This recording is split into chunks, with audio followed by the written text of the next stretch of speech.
हाँ जी। वाहिगुरु जी का खालसा, वाहिगुरु जी की फतेह। सो आओ ਆਪਾਂ ਆਪਣੀ ਜੋ ਗਾਥਾ ਚੱਲ ਰਹੀ ਹੈ ਕਿ ਕਿਸ ਢੰਗ ਦੇ ਨਾਲ ਕਿਵੇਂ ਕਿਵੇਂ ਵਾਹਿਗੁਰੂ ਜੀ ਕਾ ਖਾਲਸਾ ਵਾਹਿਗੁਰੂ ਜੀ ਕੀ ਫਤਿਹ ਜੀ। ਗੁਰੂ ਪਾਤਸ਼ਾਹ ਦੇ ਜੀਵਨ ਨੂੰ ਆਪਾਂ ਲੈ ਕੇ ਤੁਰੇ ਹਾਂ। ਸੋ ਤੁਰੀਏ ਉਸੇ ਰਾਹ ਤੇ, ਗੁਰਮੁਖ ਗਾਡੀ ਰਾਹ ਜੋ ਗੁਰੂ ਪਾਤਸ਼ਾਹ ਨੇ ਬਖਸ਼ਿਸ਼ ਕੀਤੀ। ਜਿੰਨੀ ਕੁ ਅਕਲ ਹੈ, ਜਿੰਨੀ ਕੁ ਸਮਝ ਹੈ, ਉਸ ਹਿਸਾਬ ਦੇ ਨਾਲ ਆਪਾਂ ਤੁਰਦੇ ਹਾਂ ਅੱਗੇ। ਆਪਾਂ ਪਹਿਲੇ ਪਾਤਸ਼ਾਹ ਜਗਤ ਗੁਰ ਬਾਬਾ, ਕਿਉਂਕਿ ਬਹੁਤ ਵੱਡੇ ਨੇ ਸਾਡੇ ਤੋਂ, ਸਾਡੇ ਲਈ, ਸਾਡੇ ਕੋਲੇ ਲਫ਼ਜ਼ ਨਹੀਂ ਉਹਨਾਂ ਲਈ।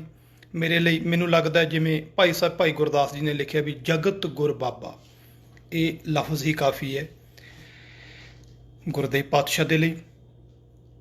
ਉਹਨਾਂ ਤੋਂ ਤੁਰ ਕੇ ਇਹ ਪੰਥ, ਜਦੋਂ ਸਿੱਖੀ ਦਾ ਜਿਹੜਾ ਜਨਮ ਹੈ ਨਨਕਾਣਾ ਸਾਹਿਬ ਤੋਂ ਹੋਇਆ, ਸਿੱਖੀ ਤੁਰੀ ਹੈ, ਸਿੱਖੀ ਪੈਦਾ ਹੋਈ ਹੈ ਨਨਕਾਣਾ ਸਾਹਿਬ ਤੋਂ, ਤੇ ਸਿੱਖੀ ਨੇ ਬਚਪਨ ਗੁਜ਼ਾਰਿਆ ਕਰਤਾਰਪੁਰ।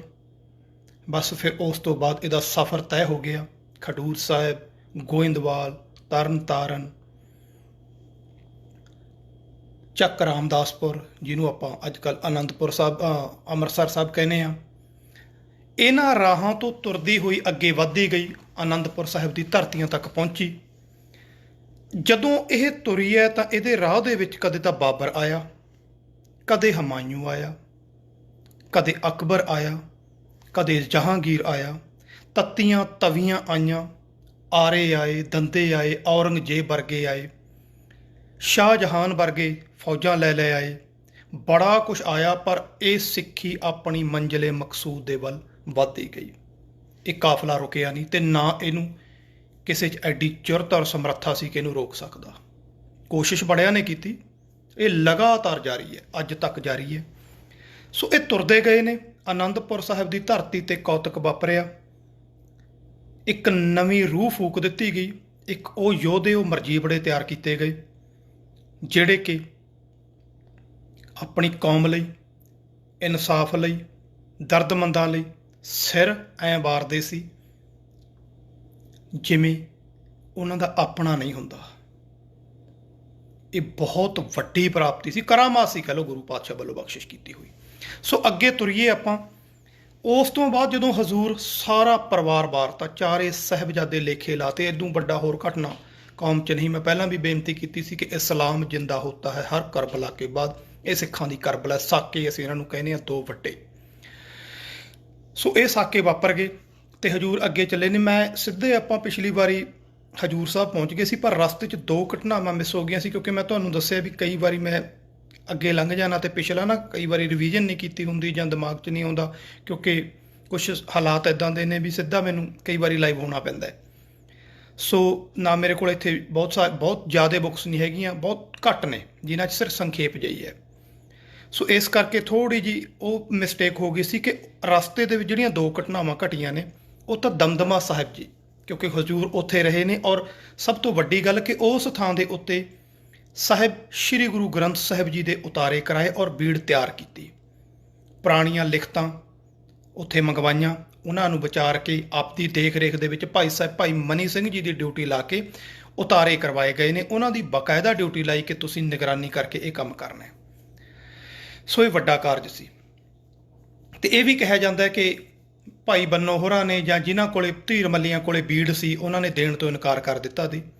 ਸੋ ਗੁਰਦੇਵ ਪਾਤਸ਼ਾਹ ਨੇ, ਉਹ ਜਾਣੀ ਜਾਣ ਨੇ, ਉਹਨਾਂ ਨੂੰ ਪਤਾ ਹੈ ਕਿ ਕਿੱਥੋਂ ਕੀ ਪ੍ਰਾਪਤ ਹੋ ਸਕਦਾ, ਕਿਹੜੇ ਗੁਰਸਿੱਖ ਕੋਲੇ ਕੀ ਪਿਆ, ਉਹ ਸਭ ਕੁਝ ਉਹਨਾਂ ਕੋਲੇ ਇਸ ਇੱਦਾਂ ਦੀ ਟੀਮ ਸੀ ਜਿਹਨੇ ਤਿਆਰੀ ਕੀਤੀ। ਤੇ ਸਾਰੇ ਉਹ ਉਤਾਰਿਆਂ ਨੂੰ ਪਰਖਿਆ ਆਪ ਉਹਨਾਂ ਨੇ, ਉਹਨਾਂ ਦੀ ਪਾਰਖੂ ਨਜ਼ਰ ਨੇ ਕਿ ਕਿਹੜੀ ਗੁਰਬਾਣੀ ਹੈ। ਕਿਉਂਕਿ ਅੱਜ ਵੀ ਨਾ ਬਹੁਤ ਸਾਰੀ ਬਾਣੀ ਇਹੀ ਜਿਹੀ ਜਿਹੜੀ ਸਾਨੂੰ ਪਤਾ ਨਹੀਂ ਲੱਗਦਾ। ਮੇਰੇ ਦਿਮਾਗ 'ਚੋਂ ਨਿਕਲ ਗਈ। ਨਾਨਕ ਸਰੀਆਂ ਦੇ ਗੁਟਕਿਆਂ 'ਚ ਨਾਨਕ ਨਾਮ ਦੀ ਮੋਹਰ ਛਾਪ ਲਾ ਕੇ ਵੀ ਧੀਰ ਮੱਲੀਆਂ ਦੀ ਔਰ ਰਾਮ ਰਾਈਆਂ ਦੀ ਬਾਣੀ ਦਰਜ ਕਰੀ ਪਈ ਹੈ। ਆਮ ਬੰਦੇ ਪੜ੍ਹੀ ਜਾਂਦੇ ਨੇ। ਏਕੋ ਸਿਮਰੋ ਨਾਨਕਾ, ਏਕੋ ਸਿਮਰੋ ਨਾਨਕਾ, ਜੋ ਜਲ ਥਲ ਰਿਹਾ ਸਮਾਏ, ਦੂਜਾ ਕਾਹੇ ਸਿਮਰੀਏ, ਜੋ ਜੰਮੇ ਤੇ ਮਰ ਜਾਏ। ਬਾਣੀ ਨਹੀਂ, ਪਰ ਸਾਡੇ ਵਾਲੇ ਪੜ੍ਹੀ ਜਾ ਰਹੇ ਨੇ, ਕਿਉਂਕਿ ਆਪਾਂ ਨੂੰ ਕੀ ਪਤਾ ਨਾਨਕ ਆ ਗਿਆ, ਬਸ ਗੱਲ ਠੀਕ ਹੈ। ਸੋ ਇਹ ਚੀਜ਼ਾਂ ਗੁਰੂ ਪਾਤਸ਼ਾਹ ਨੇ ਪਰਖ ਕੇ ਕਿ ਕਿਹੜੀ ਕੱਚੀ ਹੈ ਕਿਹੜੀ ਪੱਕੀ ਹੈ। ਸਤਿਗੁਰ ਬਿਨਾ ਹੋਰ ਕੱਚੀ ਹੈ ਬਾਣੀ, ਬਾਣੀ ਤਾਂ ਕੱਚੀ ਸਤਿਗੁਰ ਬਾਝੋਂ ਹੋਰ ਕੱਚੀ ਬਾਣੀ। ਕਹਿੰਦੇ ਕੱਚੇ ਸੁਣਦੇ ਕੱਚੇ, ਕੱਚੀ ਆਖ ਬਖਾਣੀ। ਚਿੱਤ ਜਿਨ ਕਾ ਹਿਰ ਲਿਆ ਮਾਇਆ, ਕਿਆ ਕਮਾਲ ਦੀ ਗੱਲ ਕਹਿ ਗਏ ਨੇ। ਜਿਨ੍ਹਾਂ ਦਾ ਦਿਲ ਪੈਸੇ ਨੇ ਪੱਟ ਲਿਆ, ਜਿਹਦਾ ਦਿਮਾਗ ਦੌਲਤ 'ਚ ਹੈ, ਜਿਹੜਾ ਲੋਕਾਂ ਨੂੰ ਲੁੱਟਣ ਲਈ ਚਾਹੁੰਦਾ ਹੈ ਗੁੰਮਰਾਹ ਕਰਕੇ। ਕਹਿੰਦੇ ਜਿਨ੍ਹਾਂ ਦੇ ਦਿਲ 'ਚ ਪੈਸੇ ਦਾ ਲਾਲਚ ਹੈ, ਚਿੱਤ ਜਿਨ ਕਾ ਹਿਰ ਲਿਆ ਮਾਇਆ, ਬੋਲਣ ਪਏ ਰਵਾਣੀ, ਉਹੀ ਗੁਰੂ ਦੀ ਬਰਾਬਰੀ ਕਰਨ ਦੀ ਗੁਸਤਾਖੀ ਕਰਦੇ ਨੇ। ਸਿੱਖ ਰਹਿਤ ਮਰਿਆਦਾ 'ਚ ਵੀ ਸਾਡੇ 'ਚ ਲਿਖਿਆ ਹੋਇਆ ਕਿ ਕੀਰਤਨ ਹੈ ਜਿਹੜਾ ਉਹ ਗੁਰਬਾਣੀ ਦਾ ਹੋਵੇ, ਕੱਚੀ ਬਾਣੀ ਦਾ ਨਾ ਹੋਵੇ। ਆਵੋ ਸਿੱਖ ਸਤਿਗੁਰ ਕੇ ਪਿਆਰਿਓ, ਗਾਵੋ ਸੱਚੀ ਬਾਣੀ, ਬਾਣੀ ਤਾਂ ਗਾਵੋ ਗੁਰੂ ਕੇਰੀ ਬਾਣੀਆਂ ਸਿਰ ਬਾਣੀ। ਸੋ ਇਹ ਉਹ ਪੱਕੀ ਔਰ ਕੱਚੀ ਬਾਣੀ ਦਾ ਨਿਖੇੜਾ ਕਰਕੇ ਗੁਰੂ ਪਾਤਸ਼ਾਹ ਨੇ ਇਸ ਗ੍ਰੰਥ ਨੂੰ ਤਿਆਰ ਕੀਤਾ। ਇਹਨੂੰ ਦਮਦਮੇ ਵਾਲੀ ਬੀੜ ਕਿਹਾ ਜਾਂਦਾ ਹੈ। ਇੱਕ ਅੰਗਰੇਜ਼ ਲੇਡੀ ਨੇ ਵੀ ਲਿਖਿਆ ਕਿ ਜਦੋਂ ਗੁਰੂ ਪਾਤਸ਼ਾਹ ਦੇ ਵੇਲੇ ਉਹ ਕਿਤੇ ਆਈ ਸੀ ਮੇਰੇ ਨਾਮ, ਕਿਉਂਕਿ ਯੂਨੀਵਰਸਿਟੀ ਦੇ ਵਿੱਚ ਨਾ, ਪੰਜਾਬੀ ਯੂਨੀਵਰਸਿਟੀ ਦੇ ਵਿੱਚ ਸੈਮੀਨਾਰ ਸੀ, ਮੈਂ ਵੀ ਉੱਥੇ ਮੌਜੂਦ ਸੀ। ਉਹਨੇ ਦੱਸਿਆ ਕਿ ਦੇਖੋ ਜੀ, 2 ਗ੍ਰੰਥ ਗੁਰੂ ਪਾਤਸ਼ਾਹ ਜੀ ਦੇ ਵੇਲੇ ਪ੍ਰਕਾਸ਼ ਹੁੰਦੇ ਸੀ, ਤਾਂ ਉਹ ਇਹੀ 2 ਗ੍ਰੰਥ ਸੀ। ਇੱਕ ਸੀ ਜੋ ਪਹਿਲਾਂ ਗੁਰੂ ਅਰਜਨ ਸਾਹਿਬ ਮਹਾਰਾਜ ਜੀ ਦੀ ਵੱਲੋਂ ਤਿਆਰ ਕੀਤਾ ਹੋਇਆ, ਸੰਪਾਦਿਤ ਕੀਤਾ ਹੋਇਆ, ਉਹ ਜਾਂ ਉਹਦਾ ਉਤਾਰਾ, ਉਹਦੇ ਵਿੱਚ 9ਵੇਂ ਪਾਤਸ਼ਾਹ ਦੀ ਬਾਣੀ ਦਰਜ ਨਹੀਂ ਸੀ। ਤੇ ਦੂਜਾ 10ਵੇਂ ਪਾਤਸ਼ਾਹ ਵਾਲਾ ਗ੍ਰੰਥ, ਜਿਹਨੂੰ ਕਿ 10ਵੇਂ ਗੁਰੂ ਕਾ ਗ੍ਰੰਥ ਕਿਹਾ ਜਾਂਦਾ ਹੈ, ਉਹਦੇ ਵਿੱਚ 9ਵੇਂ ਪਾਤਸ਼ਾਹ ਦੀ ਬਾਣੀ ਦਰਜ ਸੀ। ਤੇ ਇਹ ਦੋਨੇ ਗ੍ਰੰਥ ਪਾਤਸ਼ਾਹ ਨੇ ਸਿੱਖਾਂ ਦੇ ਸਪੁਰਦ ਕੀਤੇ, ਤੇ ਉਹਨਾਂ ਨੂੰ ਇਸੇ ਲਈ ਨਾਲ ਰੱਖਿਆ ਜਾਂਦਾ ਸੀ ਤਾਂ ਕਿ ਨਾਲ ਦੀ ਨਾਲ ਇਹਨਾਂ ਦੇ ਵਿੱਚੋਂ ਜੇ ਕੋਈ ਚੈੱਕ ਕਰਨਾ ਹੈ, ਕਿਸੇ ਨੇ ਦਰੁਸਤੀ ਕਰਨੀ, ਜਿਹੜਾ ਥਾਂ ਥਾਂ ਤੇ ਤੁਸੀਂ ਜਿਨ੍ਹਾਂ ਨੇ ਪਾਠ ਕੀਤਾ ਗੁਰੂ ਗ੍ਰੰਥ ਸਾਹਿਬ ਦੇ ਵਿੱਚ ਨਾ, ਤੁਸੀਂ ਇੱਕ ਨੋਟ ਕੀਤਾ ਹੋਣਾ, ਕਈ ਥਾਵਾਂ ਤੇ ਸ਼ਬਦ ਜਿੱਥੇ ਖਤਮ ਹੁੰਦਾ ਜਾਂ ਬਾਣੀ ਖਤਮ ਹੁੰਦੀ, ਥੱਲੇ ਲਿਖਿਆ ਹੁੰਦਾ ਸੁੱਧ ਜਾਂ ਸੁੱਧ ਕੀਚੈ, ਉਹਦਾ ਮੀਨਿੰਗ ਹੈ। ਧਿਆਨ ਨਾਲ ਪੜ੍ਹੋ, ਸੁਧਾਈ ਕਰ ਲਓ, ਸੁੱਧ ਜਾਂ ਸੁੱਧ ਕੀਤਾ ਹੋਇਆ।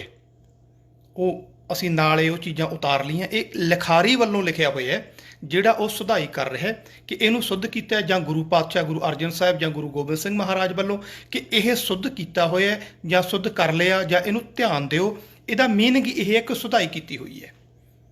ਸੋ ਇਹ ਬਹੁਤ ਸਾਰੀਆਂ ਸੋਧਾਂ ਦੇ ਵਿੱਚੋਂ ਆਪ ਕਲਗੀਧਰ ਪਾਤਸ਼ਾਹ ਜੀ ਦੀ ਨਿਗਰਾਨੀ ਦੇ ਵਿੱਚ ਤਿਆਰ ਹੋਇਆ ਇਹ ਗ੍ਰੰਥ, ਜਿਹੜਾ ਕਿ ਸਾਡੇ ਸਪੁਰਦ ਕੀਤਾ, ਖਾਲਸਾ ਕੌਮ ਨੂੰ ਦਿੱਤਾ। ਸੋ ਇੱਥੇ ਹੀ ਭਾਈ ਡੱਲਾ ਜੀ,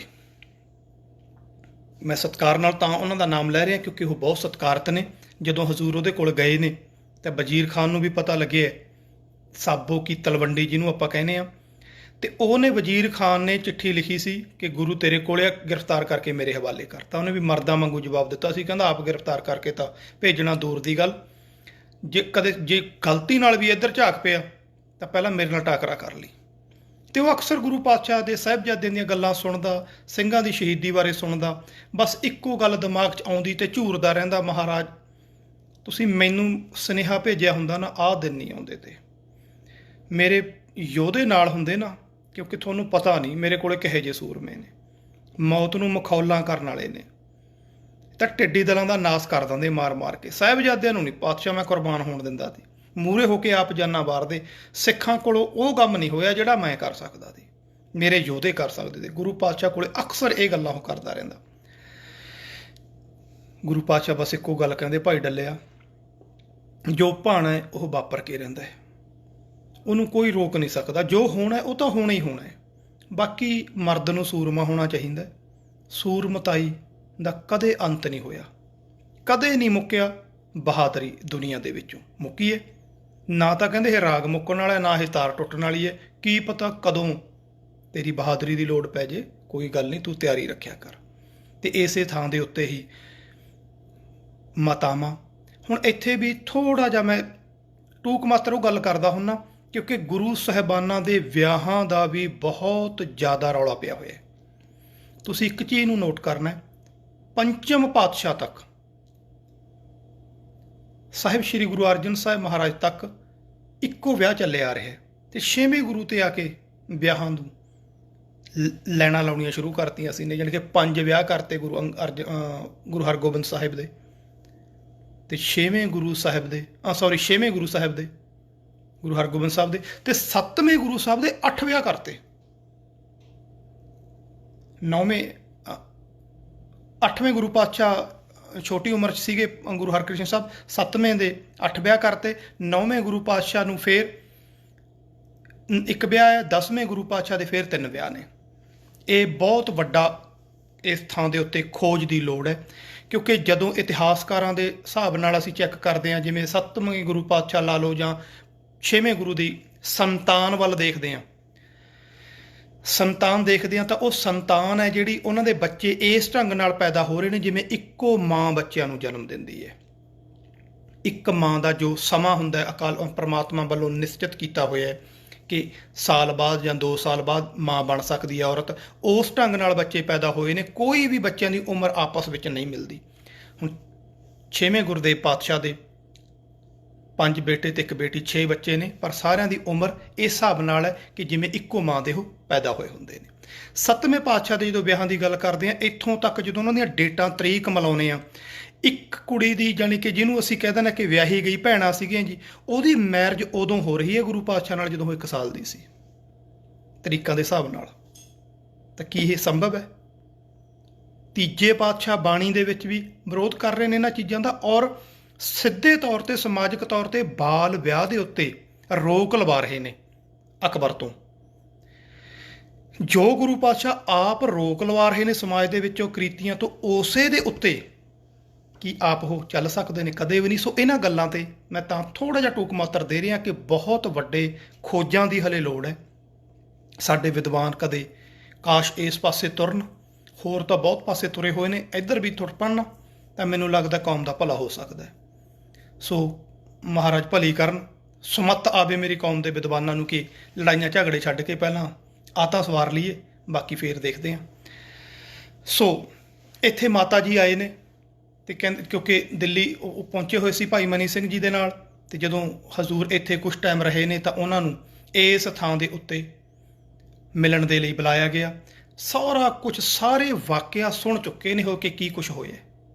ਇਹ 'ਚ ਕੋਈ ਦੋਰਾਮਾ ਨਹੀਂ ਕਿ ਮਾਤਾਵਾਂ ਨੂੰ ਨਹੀਂ ਪਤਾ ਹੋਵੇ, ਪਰ ਫਿਰ ਵੀ ਜਦੋਂ ਆਏ ਨੇ ਹਜ਼ੂਰ ਕੋਲੇ, ਸੰਗਤ ਜੁੜੀ ਹੈ, ਦਰਬਾਰ ਲੱਗੇ ਹੈ, ਸਿੱਖ ਸੇਵਕ ਸੇਵਾ ਕਰ ਰਹੇ ਨੇ, ਥਾਂ ਥਾਂ ਤੇ ਫਿਰ ਰਹੇ ਨੇ, ਪਰ ਫਿਰ ਵੀ ਮਾਂ ਦੀ ਮਮਤਾ ਆਪਦੇ ਬੱਚਿਆਂ ਨੂੰ ਲੱਭ ਰਹੀ ਹੈ। ਉਹਨਾਂ ਨੇ ਆ ਕੇ ਪੁੱਛਿਆ ਸੀ, ਕਹਿੰਦੇ ਵੇਖ ਕੇ 4 ਚੁਫੇਰੇ ਭਰੇ ਦਰਬਾਰ ਨੂੰ ਮਾਤਾ ਜੀ ਪੁੱਛਣ ਲੱਗੇ ਸੱਚੀ ਸਰਕਾਰ ਨੂੰ, ਕਿੱਥੇ ਛੱਡ ਆਏ ਸੁਆਮੀ ਮੇਰੇ ਪਰਿਵਾਰ ਨੂੰ, ਭਾਲ ਦੇ ਲਾਲਾਂ ਨੂੰ ਇਹ ਨੈਣ ਨਿਹਾਰੇ ਜੀ, ਦਿਸਦੇ ਨਹੀਂ ਨਜ਼ਰ ਆਉਂਦੇ ਨਹੀਂ ਨਜ਼ਰ ਕਿਤੇ ਵੀ ਮੇਰੇ ਦੁਲਾਰੇ ਜੀ, ਦਿਸਦੇ ਨਹੀਂ ਲਾਲ ਕਿਤੇ ਵੀ। ਬੋਲੇ ਦਸ਼ਮੇਸ਼ ਅੱਗੋਂ ਹੌਸਲੇ ਨਾਲ ਨੇ, ਦੁੱਖਾਂ ਦੇ ਵਿੱਚ ਵੀ ਚੜ੍ਹਦੀ ਕਲਾ ਦੇ ਖਿਆਲ ਨੇ, ਸੁੰਦਰੀ ਜੀ ਵੇਖੋ ਸਾਰੇ ਆਪਣੇ ਹੀ ਲਾਲ ਨੇ, ਜੋਰਾਵਰ ਫਤਿਹ ਸਿੰਘ ਤੋਂ ਲੱਗਦੇ ਇਹ ਪਿਆਰੇ ਨੇ, ਤੇਰੇ ਦੁਲਾਰੇ ਚਾਰੇ ਇਹਨਾਂ ਤੋਂ ਵਾਰੇ ਨੇ, ਵਾਰੇ ਮੈਂ ਕੌਮ ਵਾਰੇ ਮੈਂ ਲਾਲ ਪੰਥ ਤੋਂ। ਕਹਿੰਦੇ ਖੋਲ ਕੇ ਦੱਸੋ ਮੈਨੂੰ ਮੇਰੇ ਜੁਝਾਰ ਦੀ, ਸੋਹਣੇ ਅਜੀਤ ਸਿੰਘ ਉਸ ਸੋਹਣੇ ਸਰਦਾਰ ਦੀ, ਕਿਹੋ ਜੀ ਪਾਲੇ ਸਿੱਖੀ ਖੰਡੇ ਦੀ ਧਾਰ ਜੀ, ਕਿੰਨੇ ਕੁ ਚਾਅ ਨਾਲ ਉਹਨਾਂ ਸੀਸ ਸੰਵਾਰੇ ਜੀ, ਆਉਂਦੇ ਨਹੀਂ ਨਜ਼ਰ ਕਿਤੇ ਵੀ ਮੇਰੇ ਦੁਲਾਰੇ ਜੀ, ਦਿਸਦੇ ਨਹੀਂ ਲਾਲ ਕਿਤੇ ਵੀ। ਕਹਿੰਦੇ ਛਾਤੀ ਵਿੱਚ ਖਾ ਕੇ 100-100 ਫੱਟ ਤਲਵਾਰਾਂ ਦੇ, ਹੋ ਗਏ ਸ਼ਹੀਦ ਉਹ ਸਿਰ ਲਾ ਕੇ ਹਜ਼ਾਰਾਂ ਦੇ, ਵੇਖੇ ਤਨ ਘਾਇਲ ਤੜਫਦੇ ਦੋਵਾਂ ਸਰਦਾਰਾਂ ਦੇ, ਅੱਖੀਆਂ ਵਿੱਚ ਵਸਦੇ ਹੁਣ ਤੱਕ ਅੱਖੀਆਂ ਦੇ ਤਾਰੇ ਨੇ, ਤੇਰੇ ਦੁਲਾਰੇ ਚਾਰੇ ਇਹਨਾਂ ਤੋਂ ਵਾਰੇ ਨੇ, ਵਾਰੇ ਮੈਂ ਲਾਲ ਪੰਥ ਤੋਂ। ਕਹਿੰਦੇ ਵੱਡੇ ਸਨ ਸਿੱਖੀ ਗਏ ਤਨ ਰਣ ਦੇ ਵਿੱਚ ਪਾਲ ਜੀ, ਛੋਟੇ ਸਨ ਬੀਤੀ ਕੀ ਉਹਨਾਂ ਨਾਲ ਜੀ, ਰਹਿ ਤੜਫਾਵੇ ਮਾਤਾ ਗੁਜਰੀ ਦਾ ਖਿਆਲ ਜੀ, ਦੱਸੋ ਨਾ ਕੀ ਉਹਨਾਂ ਕਸ਼ਟ ਸਹਾਰੇ ਨੇ, ਆਉਂਦੇ ਨਹੀਂ ਨਜ਼ਰ ਕਿਤੇ ਵੀ ਮੇਰੇ ਦੁਲਾਰੇ ਨੇ।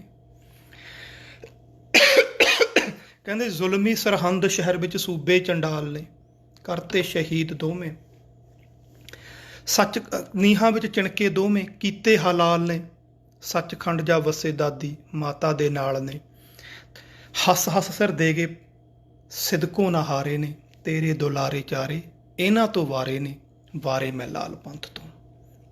ਸੋ ਇਹ ਗੱਲਾਂ ਜਦੋਂ ਚੱਲਦੀਆਂ ਰਹੀਆਂ, ਸੰਗਤ ਸਾਰੀ ਬਹੁਤ ਹੀ ਵਿਰਾਗ 'ਚ ਭਰ ਗਈ, ਕਿਉਂਕਿ ਮਾਤਾ ਜੀ ਨਾਲ ਗੁਰੂ ਪਾਤਸ਼ਾਹ ਦੀਆਂ ਗੱਲਾਂ ਹੋਈਆਂ ਨੇ, ਕਿਉਂਕਿ ਲੰਮੇ ਸਮੇਂ ਬਾਅਦ ਮਿਲੇ, ਔਰ ਬੱਚਿਆਂ 4 ਬੱਚੇ ਹੋਣ, 4ਾਂ 'ਚੋਂ ਇੱਕ ਵੀ ਨਾ ਹੋਵੇ ਤਾਂ ਸੁਭਾਵਿਕ ਹੈ ਕਿ ਅੱਜ ਤੱਕ ਵੀ ਅਸੀਂ ਉਸ ਚੀਜ਼ ਨੂੰ ਭੁੱਲ ਨਹੀਂ ਸਕੇ। ਅੱਜ ਵੀ ਕੌਮ ਇਸ ਦਰਦ ਨੂੰ ਭੁੱਲ ਨਹੀਂ ਸਕੀ। ਜਦੋਂ ਵੀ ਉਹ ਦਿਨ ਆਉਂਦੇ ਨੇ ਜਾਂ ਗੱਲ ਚੱਲਦੀ ਹੈ ਜਾਂ ਵਾਕਾ ਹੁੰਦਾ ਤਾਂ ਸਾਰਿਆਂ ਦਾ ਹੀ ਇੱਕ ਐ ਸਮਝ ਲਓ ਵਿਰਾਗ 'ਚ ਆਉਣਾ ਕੋਈ ਅੱਥ ਕਥ ਨਹੀਂ।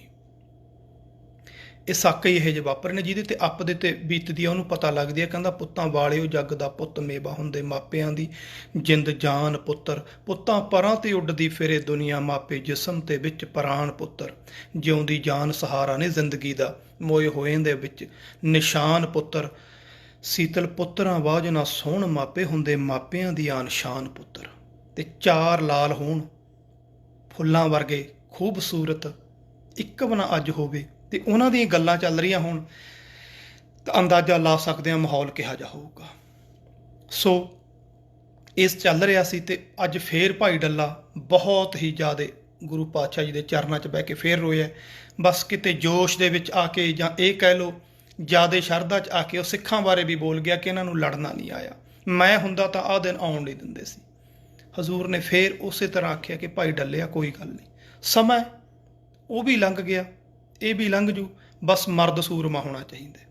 ਕਹਿੰਦੇ ਦਰਬਾਰ ਸਜਿਆ ਸੀ, ਫਿਰ ਇੰਨੇ ਨੂੰ ਦਰਬਾਰ ਵਿੱਚ ਇੱਕ ਸਿੱਦਕੀ ਪਹੁੰਚਿਆ ਆ, ਉਹਨੇ ਭੇਟਾ ਸੱਚੇ ਸਾਹਿਬ ਦੀ ਇੱਕ ਧਰੀ ਬੰਦੂਕ ਲਿਆ, ਫਿਰ ਸਿਫਤਾਂ ਕਰਦਾ ਉਹਦੀਆਂ, ਉਹ ਗਲ ਵਿੱਚ ਪੱਲਾ ਪਾ, ਕਹਿੰਦਾ ਇਹ ਖਾਸ ਲੋਹੇ ਦੀ ਪੁੱਤਰੀ ਮੈਂ ਘੜੀ ਕੁਠਾਲੀ ਪਾ, ਇਹ ਲੱਪ ਲੱਪ ਦਾਰੂ ਫੂਕਦੀ ਅਗ ਦੁਸ਼ਮਣ ਦੇਵੇ ਲਾ, ਇਹ ਦੋ ਦੋ ਵਿੱਚੋਂ ਲੰਘਦੀ ਝਟ ਨਿੱਘੇ ਲਹੂ ਚ ਨਾ, ਮੈਂ ਭਰ ਦਿੰਦਾ ਹਾਂ ਇਸ ਨੂੰ ਤੇ ਆਪ ਲਵੋ ਅਜਮਾ।